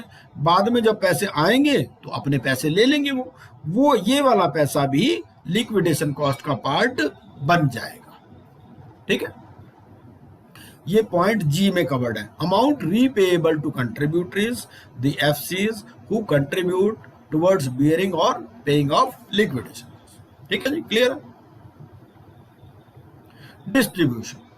डिस्ट्रीब्यूशन में क्या है? कोई एसेट ऐसा है भाई बिक भी नहीं सकता, अब बिक नहीं सकता, कार है एम्प्लॉयज के पास है, भाई तुम ले जाओ, ठीक है। कोई और ऐसी चीज है, कंप्यूटर है, तुम ले जाओ, ठीक है। भाई बाजार मार्केट में कोई खरीदार नहीं है उसका, तो एम्प्लॉयज कहते हैं भाई ठीक है, वो उनमें से कर देगा, तो एडजस्टमेंट काइंड में भी हो सकती है, ठीक है। तो when applying to the adjudicating authority under this regulation, वो आइडेंटिफाई करेगा, उसकी वैल्यू देगा, डिटेल्स ऑफ एफर्ट्स वो कह देगा, and provide reason for such a distribution, ठीक है। ये है की कंसिडरेशन। अब यहाँ पर क्या है? यहाँ पर क्या है? ये तब होगा when it is effectively worth more than it's cash equivalent. भाई वो बिक नहीं रहा लेकिन उसकी वैल्यू ज्यादा है, ठीक है। मान लो कोई CD है, उसके पास कोई पार्सल ऑफ लैंड है, it was in an area not currently being developed, ठीक है, लेकिन अगर डेवलप हो जाएगा अगले 5 सालों में, तो वो क्या करेंगे? वो parcel of land stakeholders को दे देंगे, ठीक है ना। Who could then, voice break हो गई। हाँ जी, हेलो, हाँ, ये थोड़ा नेट का इशू है लग रहा है मुझे। तो अब मान लो जी CD के पास कोई पार्सल ऑफ लैंड है, ठीक है ना, ये एक एरिया में था जो अभी करंटली डेवलप नहीं हो रहा, लेकिन अगले 5 सालों में वो डेवलप हो जाएगा। तो उस केस में क्या करेगा? वो उस एसेट को काइंडली ऑफ योर वीडियो है, मेरा ओके, ठीक है, अगर हाँ ठीक है, मैं ऑफ कर लेंगे तो हो सकता है थोड़ा हाँ ठीक है। तो अब वीडियो ऑफ करने के बाद मेरी स्क्रीन तो नजर आ रही ना आपको? मेरी स्क्रीन नजर आएगी या नहीं आएगी आपको? यस सर, ये PPT नजर आ रही है ना? ओके, आएगी सर, आएगी। बस ठीक है, फिर वीडियो क्या करना है। तो की कंसिडरेशन, तो दिस रेगुलेशन विल, ठीक है ना। तो अगर ऐसी कोई चीज है भाई बाद में उसका प्राइस हायर हो जाएगा तो स्टेक होल्डर को दे देगा, ठीक है ना। अब मान लो कोई कंपनी सीजनल गुड्स में है, कोई रेफ्रिजरेटर है, अब सर्दी का मौसम है, सर्दी में जो है रेफ्रिजरेटर का प्राइस कम मिलेगा, गर्मी में ज्यादा मिल जाएगा, तो उनको कह देगा भाई, उनको स्टेक होल्डर को पास ऑन कर देगा, ठीक है। AC है, AC मान लो सर्दी में बेच रहे हो, सर्दी में प्राइस मिलेगा नहीं प्रॉपर, गर्मी में मिलेगा, तो उनको कह देगा भाई तुम AC ले जाओ, ठीक है। ये है समझने के लिए, क्योंकि चीजों को ऐसे समझ लो तो जल्दी समझ में आ जाती है। आगे देते हैं रियलाइजेशन ऑफ अनकॉल्ड कैपिटल और अनपेड कैपिटल कंट्रीब्यूशन। 10 रुपए का आपका शेयर प्राइस है, 5 रुपए आपकी पेड अप वैल्यू है, 5 रुपए आप और मंगा सकते हो, ठीक है। जब तक आप 5 रुपए नहीं दोगे आपको कुछ नहीं मिलेगा, ठीक है। ये कंपनीज एक्ट में भी लिखा है, अगर 10 रुपए का शेयर है तो आपने 10 रुपए देने के लिए एग्री किया है कंपनी को, ठीक है ना। आपने अभी 5 दिए तो 5 कभी भी कंपनी मंगा सकती है, ये है। तो कंट्रीब्यूटरी कौन है? कंट्रीब्यूटरी है जो मेंबर है या पार्टनर है या any other person liable to contribute to the assets of the CD in the event of its liquidation. तो ये तीनों चीजें उसमें इंक्लूड हो गई, शेयर होल्डर भी हो गया, पार्टनर भी हो गया और जो कंट्रीब्यूट कर रहा है। कंट्रीब्यूट कौन कर रहा है? वो जो पैसे मिला रहा था पीछे, ठीक है। उसके बाद रिटर्न ऑफ मनी, अगर किसी स्टेक होल्डर को गलती से पैसे मिल गए हैं तो वो दे देगा। Reporting and record keeping duties, इसको रिकॉर्ड रखने पड़ेंगे। फर्स्ट प्रोग्रेस रिपोर्ट बनानी है, ठीक है, फिर प्रिलिमिनरी रिपोर्ट बनानी है, उसके बाद में एंड ऑफ सेकंड क्वार्टर, फिर एंड ऑफ थर्ड क्वार्टर। तो हर क्वार्टर के 15 दिन के अंदर उसको रिपोर्ट देनी है, ठीक है। तो आपको क्या करना, 365 तो टोटल ही, ठीक है ना, और फिर फाइनल रिपोर्ट देनी है आपको प्रायर टू डिसोल्यूशन। अगर आप बीच में चेंज हो जाते हो, मान लो आपका जो अपॉइंटमेंट है 20 जनवरी को खत्म हो गया, ठीक है, आपको रिमूव कर दिया है, नया लिक्विडेटर आ गया, तो आपको उसके 15 दिन के अंदर वो रिपोर्ट देनी है। अदरवाइज आपको क्वार्टर खत्म होने के 15 दिन के अंदर। प्रिलिमिनरी रिपोर्ट में क्या है,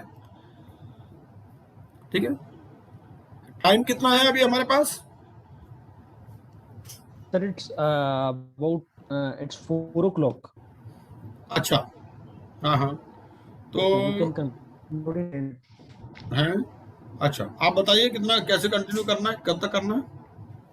ज्यादा लोग Actually, बचे नहीं है सर। सर हाँ। ज्यादा लोग नहीं बचे, है? उन 15-20 बचे हैं। आई थिंक नहीं ओनली 15-20 लोग बचे दिख रहे हैं। नहीं पर्सन्स तो हैं sir, but most many peoples from many participants are from branches and they may have some other program to join. So okay we okay, can conclude नहीं before 4. अभी मुझे लग रहा है कि 52 पार्टिसिपेंट मुझे तो नजर आ रहे हैं। हाँ 52 है, पर 4:15 के पहले अपन कंक्लूड कर दें तो बेटर रहेगा सर. नहीं हम यहीं कंक्लूड कर देते हैं इसको, ऐसा है, क्योंकि ये जो टॉपिक है ना, ये फिर अलग से कल डील करेंगे हम। जी सर. इसमें देखो ज्यादा बचा नहीं है ये जो है, और इसके बाद में फिर हम लिक्विडेशन वाली केस स्टडीज भी कर लेंगे। कोई बहुत ज्यादा नहीं बचा। देखो ये डिसोल्यूशन यहाँ खत्म भी हो गया, ये टाइमलाइन है, ये तो पढ़ने वाली चीज है, बस कोई ज्यादा नहीं है। इसको आप कल पढ़ लेना। और ये फिर वॉलंटरी लिक्विडेशन है, ये भी दो चार इसमें स्लाइड्स हैं। तो मेरे हिसाब से हम क्या करेंगे कि 15-20 मिनट में इसको कल खत्म कर देंगे। फिर अवॉइडेंस, ये पेनल्टीज वाला है। पेनल्टीज में तो बेसिकली आपको याद ही करने वाली चीज है, 2-4 पॉइंट मैं आपको बता दूंगा। उसके बाद में फिर लिक्विडेशन वाली कल केस स्टडीज भी कर लेंगे, ठीक है ना जी। बेटर कल कंप्लीट हो जाएगा, ये कोई दिक्कत नहीं है इसमें। जी सर. बाकी मैंने जो है दोनों चीजें आपको शेयर कर दी हैं। कल केस स्टडीज वाली फाइल में लिक्विडेशन वाली भी है, मैं उसको थोड़ा सा और अपडेट कर रहा हूँ, ठीक है ना। मैं उसके हेडिंग वगैरह बना रहा हूँ आपकी सुविधा के लिए। अल्टीमेटली आपको क्या करना है, आपको तैयारी अपनी इस तरह से करनी है कि एग्जाम डेज में आपको क्या पढ़ना है ये पहले ही पता होना चाहिए। बहुत सारे क्या होता है, इतना मटेरियल आपके पास आ जाएगा, आपको यही समझ में नहीं आएगा एग्जाम डे वाले दिन पढ़ना क्या है, क्योंकि एक दिन में आप 8-10 घंटे पढ़ सकते हो। तो उन 8-10 घंटों का डिस्ट्रीब्यूशन कैसे होगा, ये एग्जाम के लिए बहुत इंपॉर्टेंट है, ठीक है ना। तो मैं आपको बता दूंगा किस किस तरह से आपको ये चीजें एग्जाम डे में तैयार करनी है, ठीक है जी। तो कल मिलते हैं फिर। हाँ जी, हाँ जी, okay. Yes sir. Thank you sir, very much. Question था सर। हाँ हाँ, पूछिए सर, पूछिए प्लीज, पूछिए प्लीज. पूछिए सर, वो पूछिए।